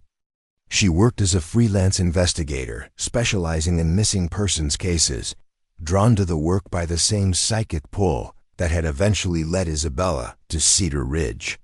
I've been trying to get into Millbrook Valley for 3 years, Rachel told them over coffee that neither sister touched. Every time I get within 5 miles of the town limits, I black out. When I wake up, I'm back at my car with no memory of what happened, but with the absolute certainty that I can't give up trying. The same compulsion that drew me to Cedar Ridge, Isabella said. Our family's connection to these places runs deeper than we realized. Rachel nodded grimly. I've done research into our genealogy. The Morrison family wasn't just targeted randomly by these supernatural entities. We're descended from a line of what medieval texts called covenant breakers, people with the inherited ability to dissolve supernatural contracts and free communities from otherworldly influence. Which explains why they've been hunting us for generations, Marcus said. We're not just sacrificial victims, we're their greatest threat. Agent Cross spread out detailed maps of Millbrook Valley on the diner table. Based on what Isabella accomplished in Cedar Ridge, we believe that Rachel's presence in the town might be enough to disrupt whatever the entities there are planning. But the approach will need to be different. These entities are more aggressive, more paranoid. They won't give us the opportunity for a gradual investigation. What are you proposing? Isabella asked. A direct assault. We go in fast, locate the central ritual site, and Rachel attempts to break the contract before the entities can mount an effective defense. It's dangerous, but it might be our only option. Rachel leaned forward, studying the maps with professional interest. What kind of opposition are we expecting? Unknown. The entities in Millbrook Valley have had a century to entrench themselves and develop defenses. Unlike Cedar Ridge, where the supernatural influence was subtle and designed to avoid detection, this operation seems to be preparing for open conflict with the outside world. Isabella felt a chill of recognition. They know we're coming. Breaking the contract in Cedar Ridge sent a signal to every supernatural entity in the network. They're preparing for war. The next 2 days were spent in intensive planning and preparation. The FBI had assembled a team of specialists unlike anything Isabella had ever seen, experts in supernatural archaeology, military personnel trained in unconventional warfare, and scholars who had devoted their careers to studying entities that most people didn't believe existed. Dr. Morrison Fletcher arrived from Washington with equipment that looked more like medieval artifacts than modern scientific instruments. Conventional technology doesn't function properly in areas of high supernatural activity, she explained, showing Isabella a collection of crystal-tipped rods and mirrors made from some kind of black metal. These tools were developed by our predecessors centuries ago, specifically for dealing with entities like the ones controlling Millbrook Valley. The plan they developed was audacious in its simplicity. Rachel would approach the town openly, allowing the supernatural entities to detect her presence and draw her toward their central ritual site. Isabella and Marcus would enter from the opposite direction, using the distraction to locate and destroy any secondary control points. A team of federal agents would establish a perimeter to prevent the entities from escaping if the contract-breaking process forced them to abandon their current forms. What happens to the people living in the town? Isabella asked during the final briefing. If we succeed, they'll be freed from supernatural control, just like the residents of Cedar Ridge. Agent Cross said. If we fail... She didn't need to finish the sentence.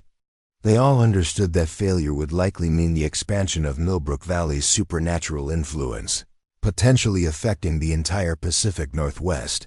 On the morning of the operation, Isabella found herself standing at the edge of the forest that surrounded Millbrook Valley, looking down at a town that seemed to shift and writhe like a living thing. The buildings pulsed with an inner light that had nothing to do with electricity, and the streets moved in patterns that made her dizzy to watch. Ready? Marcus asked, checking his equipment one final time. Isabella touched the pendant Dr. Morrison Fletcher had given her, a piece of carved stone that supposedly contained protective enchantments developed by her ancestors. As ready as I can be for something this insane.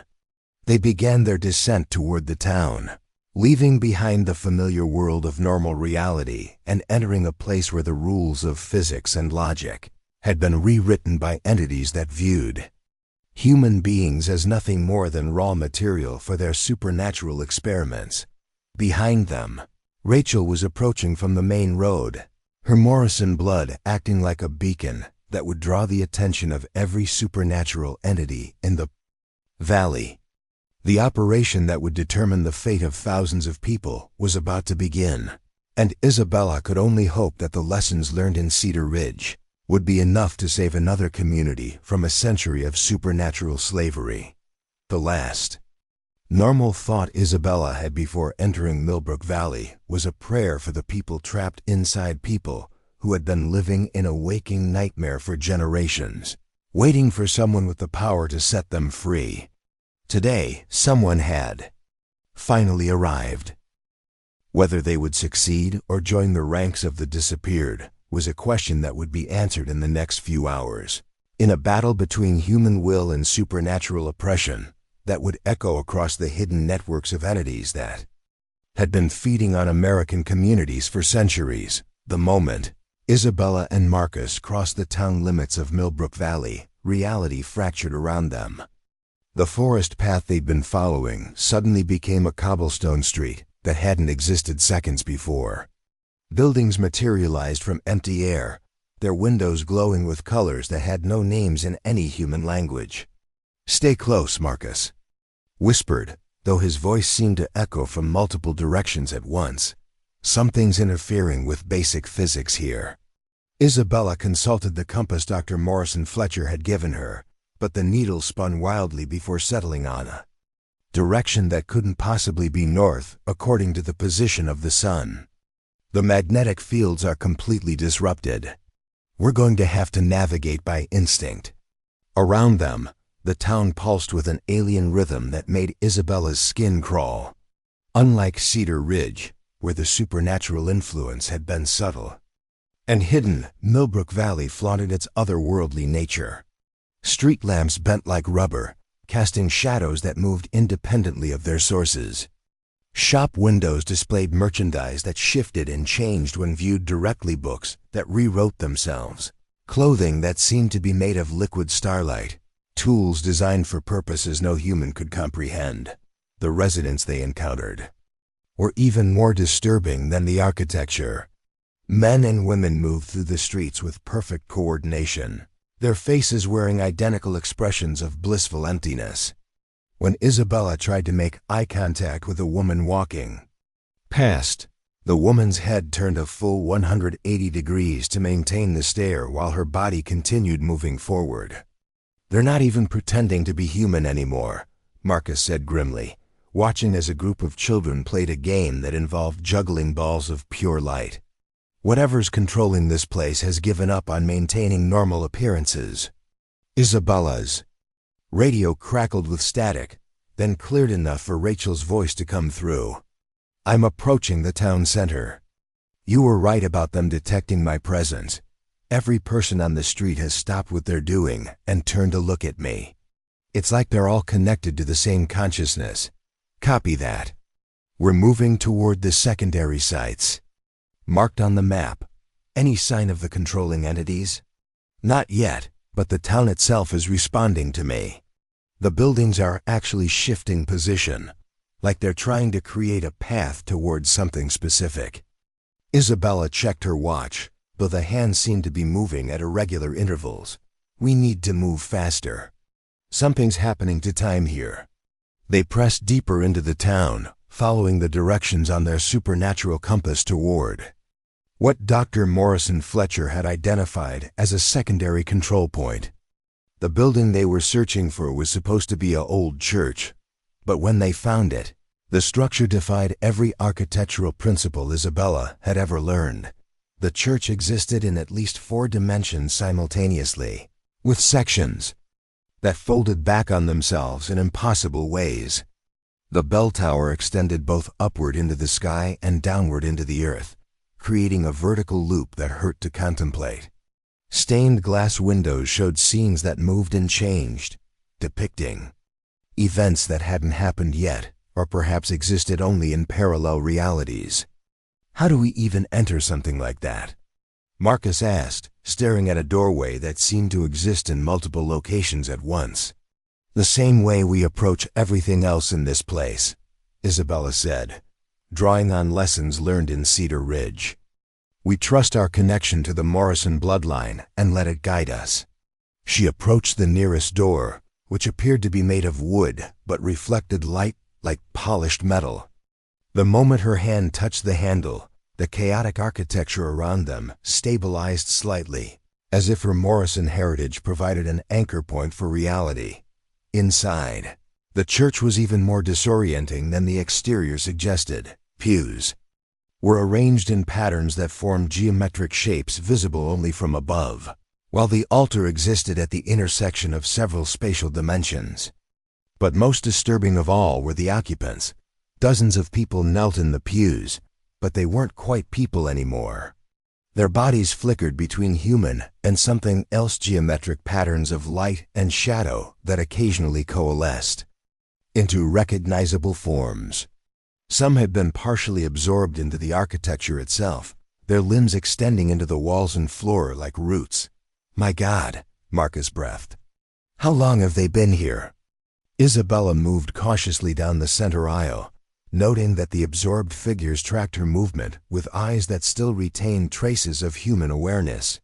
Long enough for the transformation to become irreversible. These might be people who've been missing for decades. At the altar, she found what they'd come looking for, a crystalline structure that pulsed with the same rhythm as the town's heartbeat. It was beautiful in an alien way, like a frozen explosion of pure mathematics, made visible. But Isabella could sense the malevolence within it, the hunger that had consumed so many human lives to fuel its growth.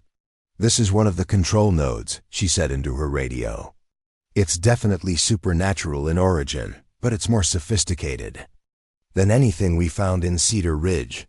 It's not just channeling power, it's actively reshaping reality." Rachel's voice came through with increasing urgency. "Isabella, I've reached the town center, and I found the primary site.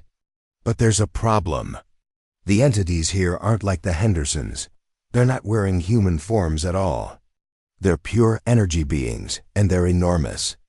Before Isabella could respond, the church around them began to shift more dramatically. The partially absorbed figures in the pews started to move, rising from their positions with jerky, unnatural motions. Their faces showed a mixture of relief and terror, as if Isabella's presence was simultaneously freeing them and exposing them to something worse.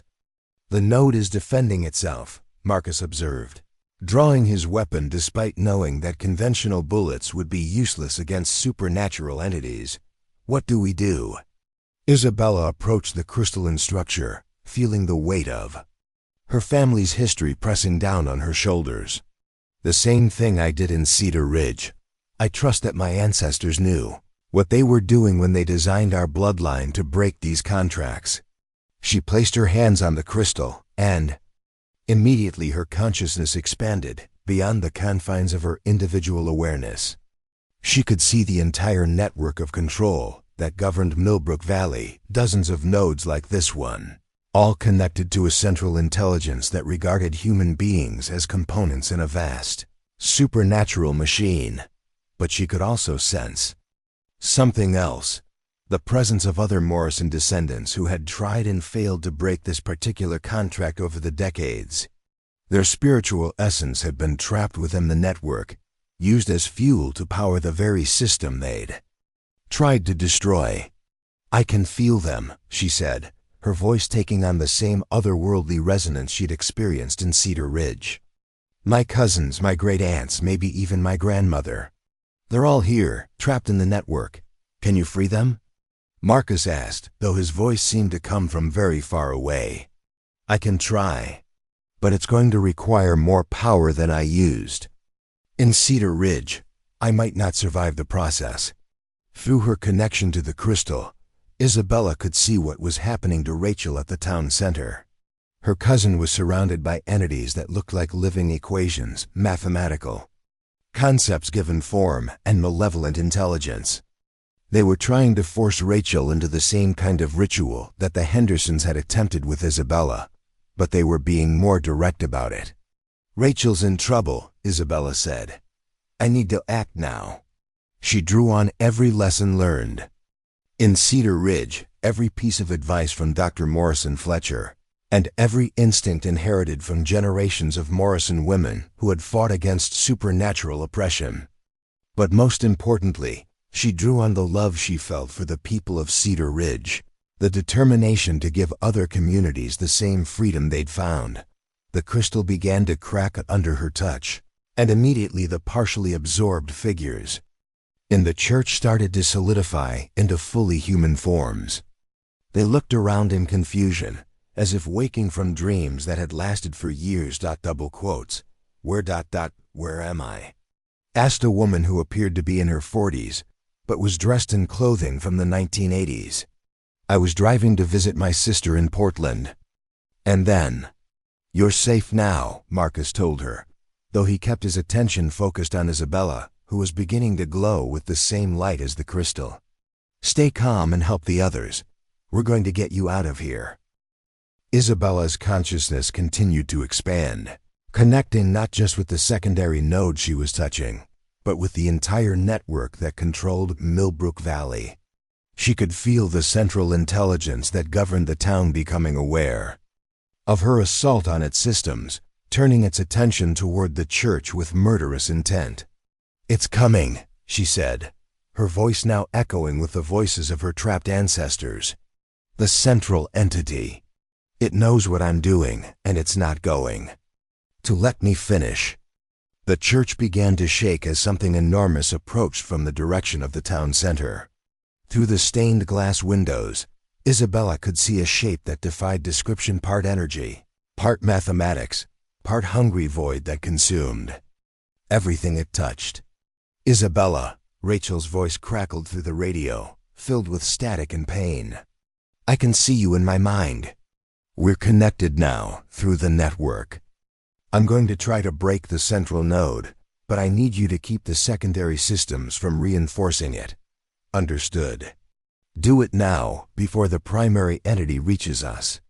Isabella pressed deeper into her connection with the crystal, feeling the trapped Morrison spirits lending their strength to her effort.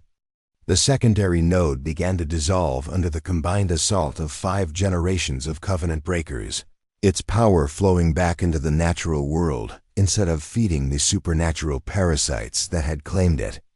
Around them, the impossible architecture of the church began to collapse into normal 3-dimensional space. The rescued captives helped each other toward the exit as reality reasserted itself in waves that radiate outward from Isabella's position. "It's working, Marcus." Saad, watching as the town outside the windows flickered between its supernatural and natural states. "The whole place is destabilizing." But the victory came at a cost. Isabella could feel the life force being drained from her body as she channeled powers that no single human was meant to wield. The spirits of her ancestors were taking on more and more of the burden, but even their combined strength had limits. "Rachel," she called out through their supernatural connection, "whatever you're going to do it now. I can't hold this much longer." At the town center, Rachel Morrison Hawthorne stood in the heart of a geometric pattern that existed in 17 dimensions simultaneously, facing down entities that had been feeding on human communities for over a century. With her cousins' support maintaining the integrity of her Morrison abilities, she spoke the words of dissolution that their great-grandmother had whispered to her daughter as she died in a Henderson ritual chamber in 1847. The central node exploded in a burst of light that could be seen from orbit, taking with it the accumulated supernatural infrastructure of nearly a century. The mathematical entities that had controlled Millbrook Valley were banished back to whatever dimension they had originated from. Their connection to the physical world severed permanently. In the church, Isabella collapsed as the secondary node crumbled to dust in her hands. The last thing she saw before losing consciousness was Marcus reaching for her, his face filled with love and terror in equal measure. When she woke, she was lying in a hospital bed in Portland, with Rachel sitting in the chair beside her. Through the window, she could see news crews reporting on what they were calling the Millbrook Valley earthquake. the official explanation for the sudden collapse of an entire town's supernatural infrastructure. "How many?" Isabella asked weakly. 317 people were rescued, Rachel said with a tired smile. Some of them had been missing for decades. And Isabella, we found records in the central site. There are Morrison descendants in 6 other locations, all of them trapped in supernatural networks just like this one was. Isabella closed her eyes, feeling the weight of her family's destiny settling on her shoulders once again. The work was far from over. If anything, it was just beginning. But for the first time since learning about her heritage, Isabella felt truly connected to something larger than herself, not just her ancestors, but a network of living relatives who shared her abilities and her determination to free human communities from supernatural oppression. The Morrison family was no longer a scattered group of hunted individuals. They were becoming an army. 2 years after the Millbrook Valley operation, the FBI's Paranormal Crimes Unit had grown from an experimental 3-person team to a full division with field offices in 12 states. Isabella stood in the unit's headquarters in Quantico, studying a wall-sized map that showed their progress across North America. Red pins marked supernatural sites that had been neutralized. Yellow pins indicated locations under investigation.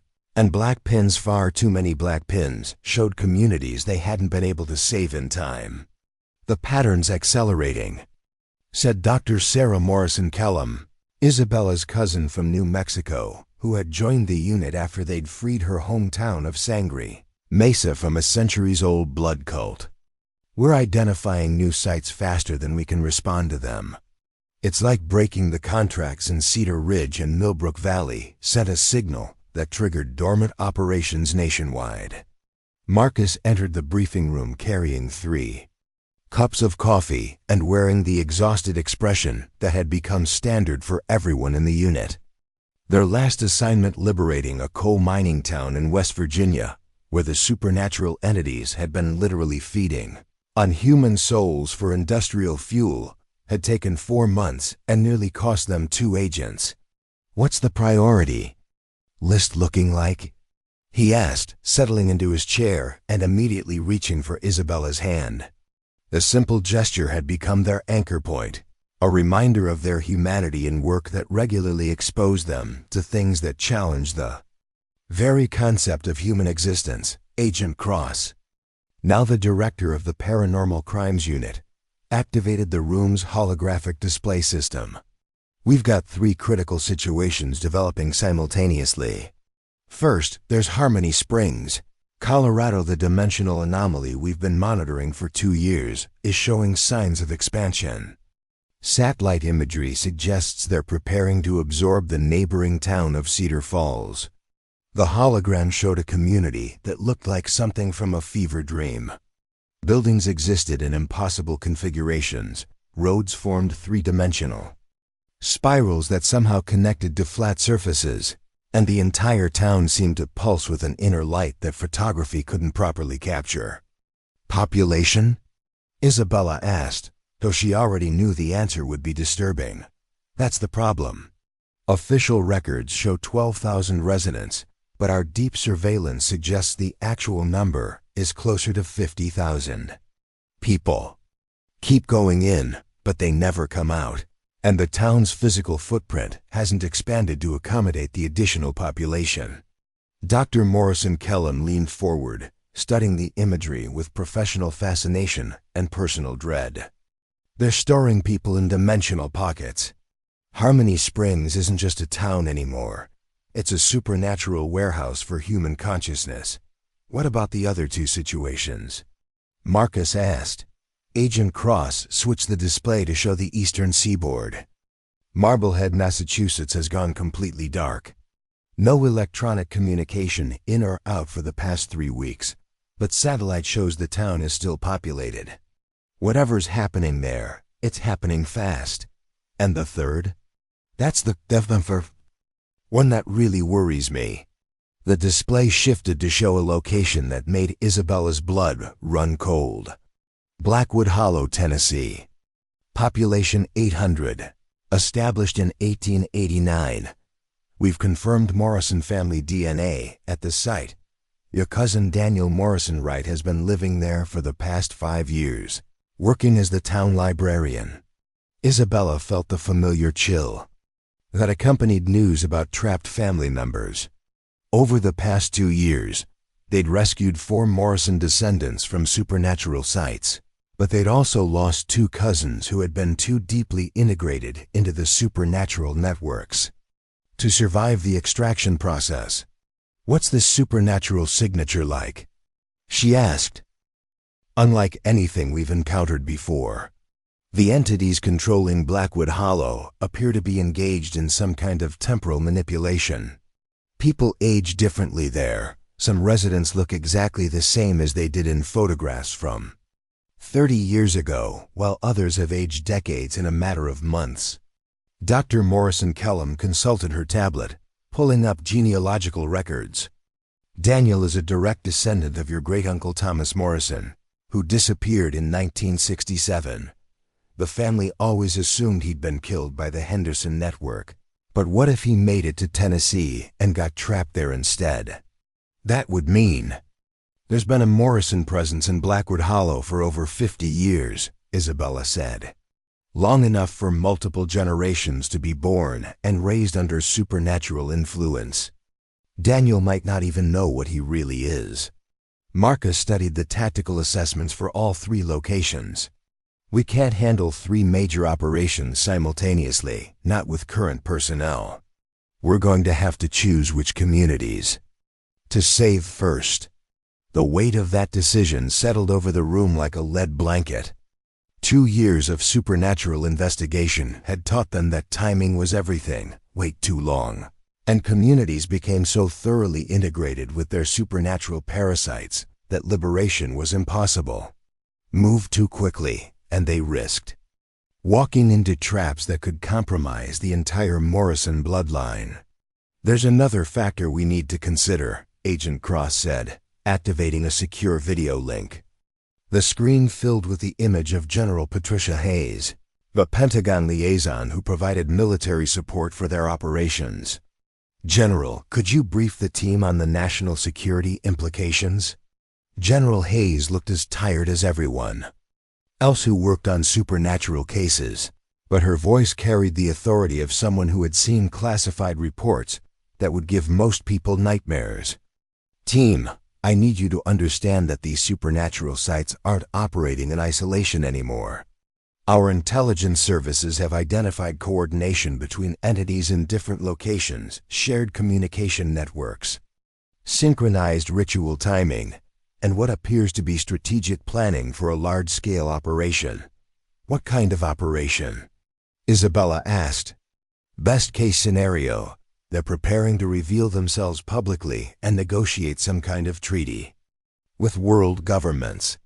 Worst-case scenario, they're planning to expand their operations globally, turning the current isolated sites into nodes in a worldwide supernatural control network." Dr. Morrison Kellum pulled up historical records on her tablet. "General, have you considered that what we're seeing might be a defensive response? The Morrison family has been systematically breaking contracts and freeing communities for 2 years. These entities might be accelerating their plans because they know we're coming for them." "That's exactly what we think is happening," General Hayes confirmed. "Which is why the Pentagon is authorizing emergency protocols for all 3 situations. Dr. Morrison Fletcher has been recalled from her research sabbatical, and we're deploying enhanced supernatural warfare technology that's been in development since the Cedar Ridge incident." The mention of enhanced supernatural warfare technology made Isabella nervous. The military's attempts to weaponize supernatural phenomena had a disturbing tendency to create more problems than they solved.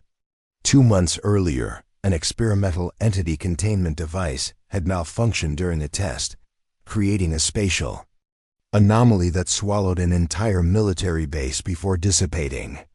"What kind of enhanced technology?" Marcus asked, voicing Isabella's concerns. "Reality stabilization fields, temporal anchor points, and dimensional displacement weapons, all based on principles reverse-engineered from supernatural sites you've successfully neutralized. Agent Cross ended the video link and turned back to the team. So here's what we're looking at. 3 critical situations, possible nationwide supernatural coordination, and military backing that comes with its own risks. How do we prioritize? Isabella stood and walked to the map, studying the 3 locations that represented thousands of human lives hanging in balance. Each site presented unique challenges and opportunities, but more importantly, each represented families who were counting on the Morrison bloodline to set them free. "We split up," she said finally. "I know it goes against protocol, but we don't have a choice. Sarah, you take point on Harmony Springs. Your experience with dimensional manipulation makes you the best choice for that kind of anomaly. Marcus and I will handle Blackwood Hollow, since we have the most experience with temporal distortions from the Millbrook Valley operation." "That leaves Marblehead," Marcus pointed out. "We send in a reconnaissance team first, with orders to retreat at the first sign of serious supernatural activity. If it's beyond conventional investigation, we'll have to hope that our locations at the other 2 sites disrupt whatever coordination network the entities are using." Dr. Morrison Kellum nodded grimly. "It's risky, but it's the only way to cover all 3 situations before they escalate beyond the point of intervention." As the team prepared for deployment, Isabella found herself standing alone in the unit's memorial room, a space dedicated to agents and civilians who had been lost during supernatural operations. The walls were covered with photographs and personal effects of people who had given their lives to free human communities from otherworldly oppression.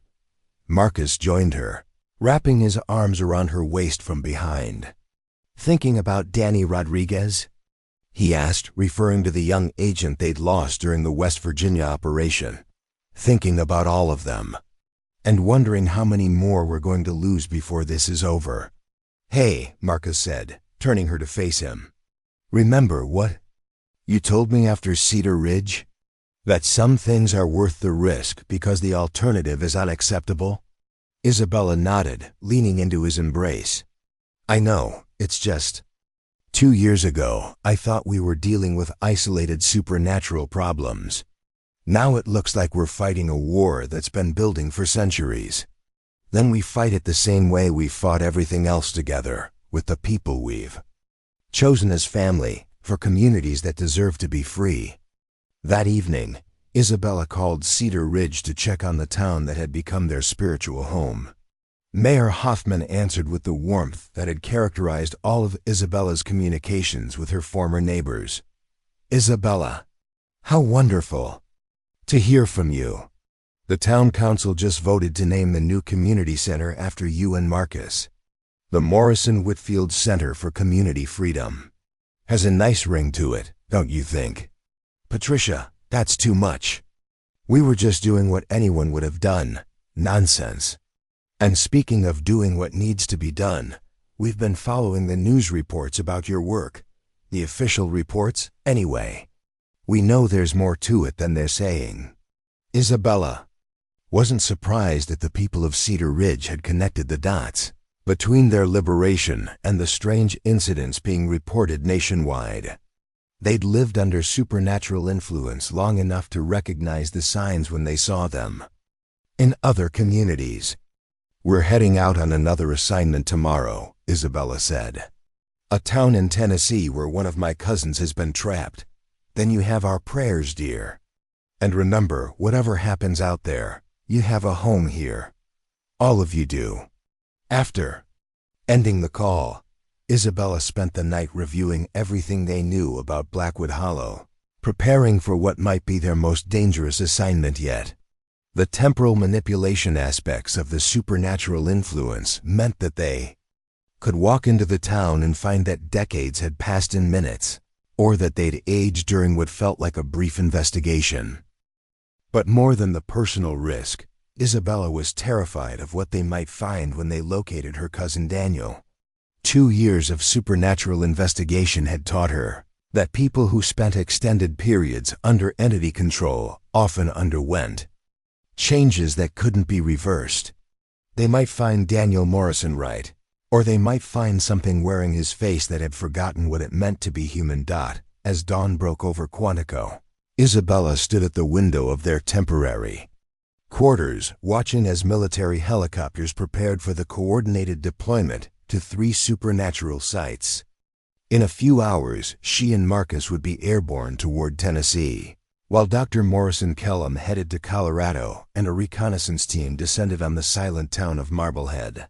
The next 24 hours would determine whether the Morrison family's war against supernatural oppression continued, or whether the entities that had been feeding on human communities for centuries finally succeeded in eliminating the bloodline that threatened their existence. But as Isabella watched the sunrise paint the sky in shades of gold and crimson, she felt the same determination that had carried her through the underground chambers of Cedar Ridge. Whatever waited for them in Blackwood Hollow, they would face it together, and they would find a way to bring her cousin home. Blackwood Hollow existed in 17 different time streams simultaneously. Isabella discovered this the moment she and Marcus stepped off the military helicopter into what should have been a quiet Tennessee valley, but instead found themselves walking through layers of temporal reality where the same town existed, if multiple decades at once. To their left, Blackwood Hollow appeared as it had in the 1950s, pristine white buildings, children in period clothing playing hopscotch on sidewalks that sparkled like new. To their right, the same town looked like something from the far future, with crystalline structures that pulsed with bioluminescent light, and residents who moved with the fluid grace of beings who had evolved beyond purely human form. "The temporal anchor is holding," Marcus said, checking the device Dr. Morrison Fletcher had given them, a pocket watch that supposedly kept their personal timeline stable regardless of the supernatural distortions around them.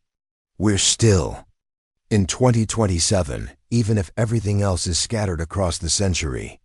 Isabella consulted the genealogical tracker that would lead them to Daniel Morrison Wright, but the readings were chaotic. "He's here, but the signal is spread across multiple time streams." Daniel might be experiencing all of these realities simultaneously. They moved carefully through the town, observing how the different temporal layers occasionally intersected. A woman from the 1950s walked past a man from 2087, neither seeming to notice that they existed in completely different eras. Children played games that involved jumping between decades, laughing as they aged and grew young again with each temporal shift. "There," Isabella said, pointing to a building that remained constant across all time streams, a small library that looked exactly the same whether viewed in past, present, or future configurations of the town. "That has to be where Daniel is." Anchored inside the library, they found him. Daniel Morrison Wright sat at a desk that existed in all 17 time streams simultaneously, cataloging books that shifted between languages and subjects as the decades flowed around him. He appeared to be in his 30s, but his eyes held the accumulated wisdom and weariness of someone who had experienced every possible version of his life in this supernatural prison. "Cousin Isabella," he said without looking up from his work, his voice carrying echoes from multiple timelines. "I've been waiting for you for 57 years, 3 months, and 16 days. Also, you arrived exactly when I expected you would. Daniel, we're here to get you out. The Morrison family has been working to free people from supernatural sites like this one." He finally looked up, and Isabella saw that his features flickered between different ages, sometimes appearing as a young man in his 20s, sometimes showing the weathered face of someone who had lived for centuries. "I know, I've watched your work across multiple probability streams. The liberation of Cedar Ridge created ripples through the supernatural network that I've been observing from inside the temporal anomaly." Marcus approached cautiously, noting that the library's collection included books that hadn't been written yet, alongside volumes that had been lost to history. "What exactly happened here, Daniel? How long have you been trapped? Time is relative. In Blackwood Hollow, Daniel replied, standing and moving to a section of the library where the books appeared to be written in pure mathematics. The entity that controls this place isn't interested in feeding on human life directly.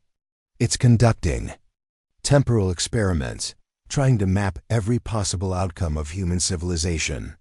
He pulled a book from the shelf that showed Isabella's future, dozens of possible versions where she succeeded in freeing supernatural sights, and just as many where she failed catastrophically.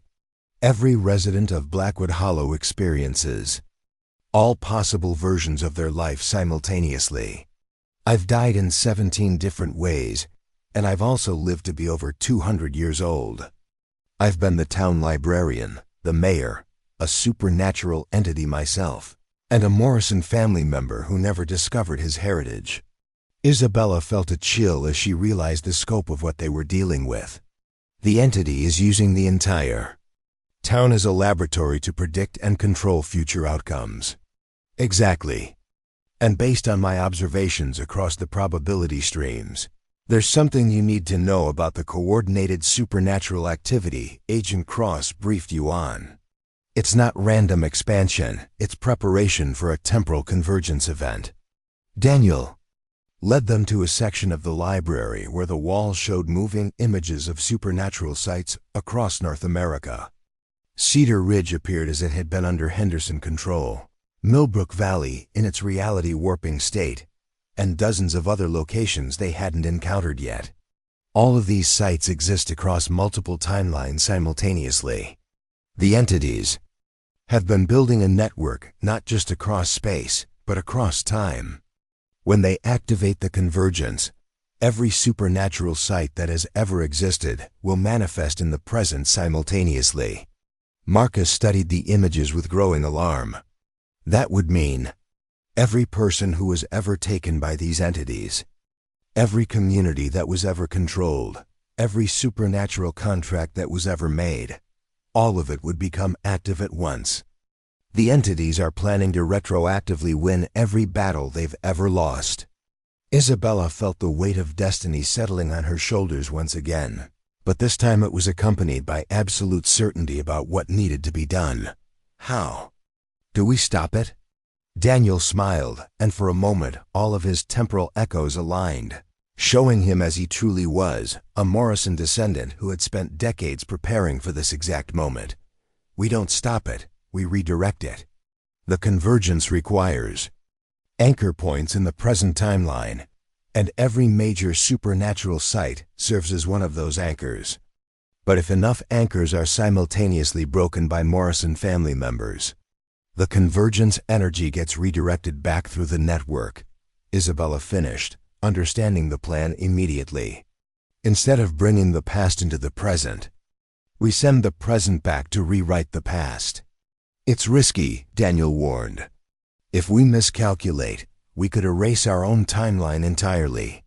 But if we succeed, we don't just free the current supernatural sites, we prevent most of them from ever being established in the first place.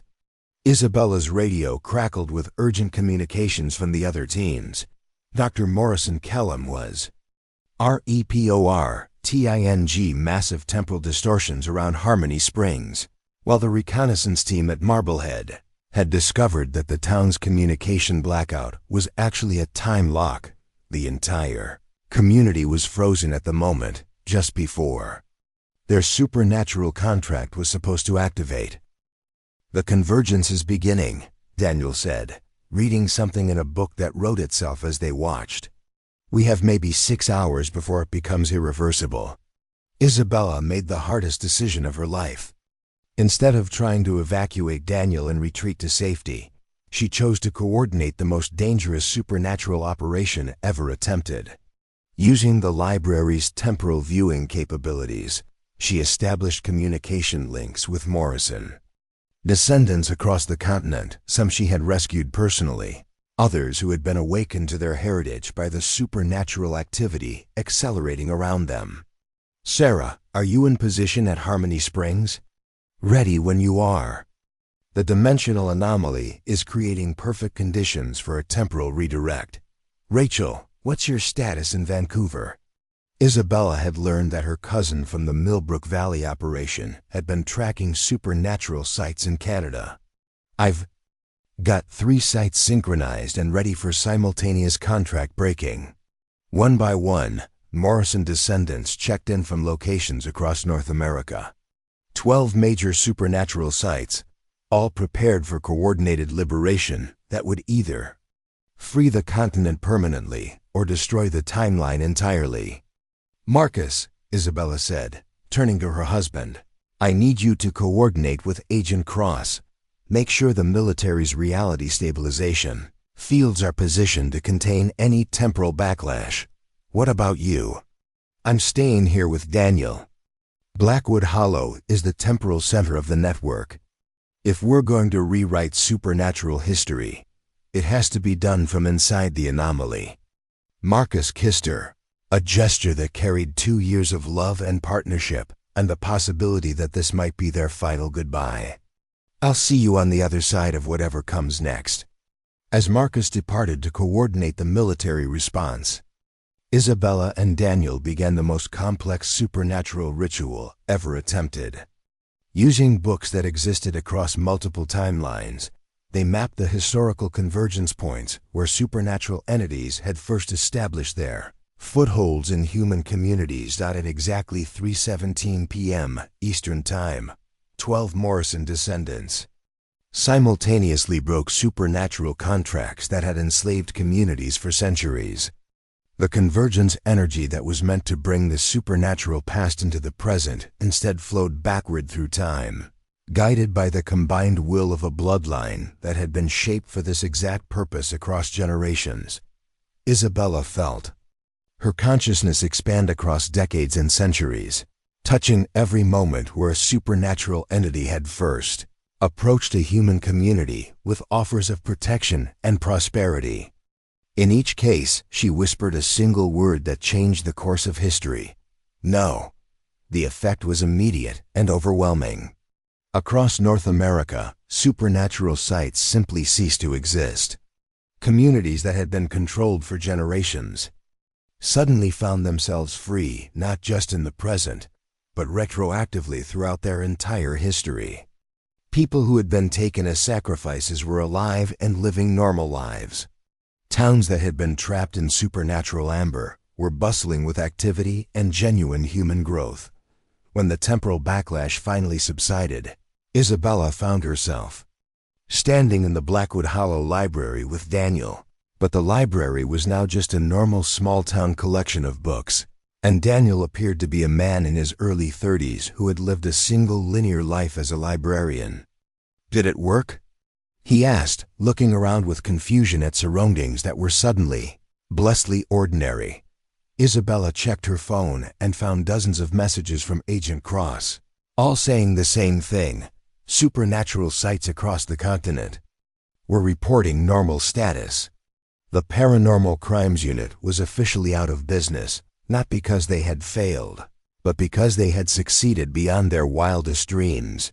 6 months later, Isabella and Marcus stood in the town square of Cedar Ridge, a Cedar Ridge that had never been under supernatural control, where the Henderson family had been ordinary farmers for generations, and where Isabella Morrison had moved 2 years earlier after meeting and marrying Sheriff Marcus Whitfield in what everyone agreed was the most romantic courtship in the town's history.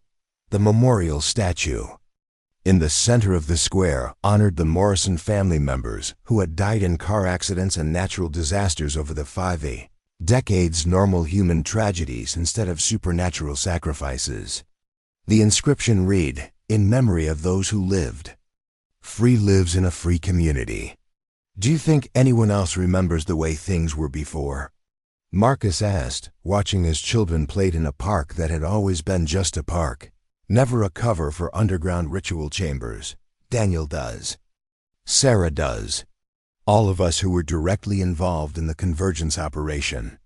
But for everyone else, this is the only timeline they've ever known.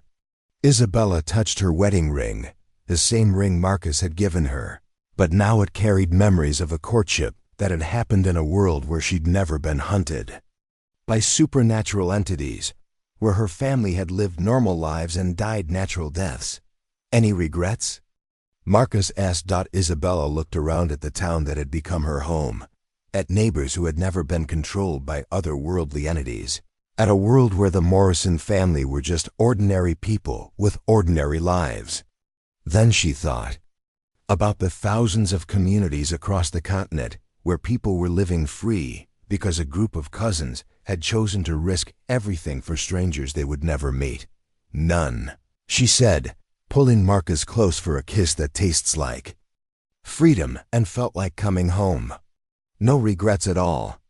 In the distance, church bells rang out over Cedar Ridge, not to mark supernatural rituals or otherworldly obligations, but simply to celebrate another ordinary Sunday in a town where ordinary was the most extraordinary gift anyone could ask. 4. Up next, you've got 2 more standout stories right on your screen. If this one hits the mark, you won't want to pass these up. Just click and check them out. And don't forget to subscribe and turn on the notification bell so you don't miss any upload from us.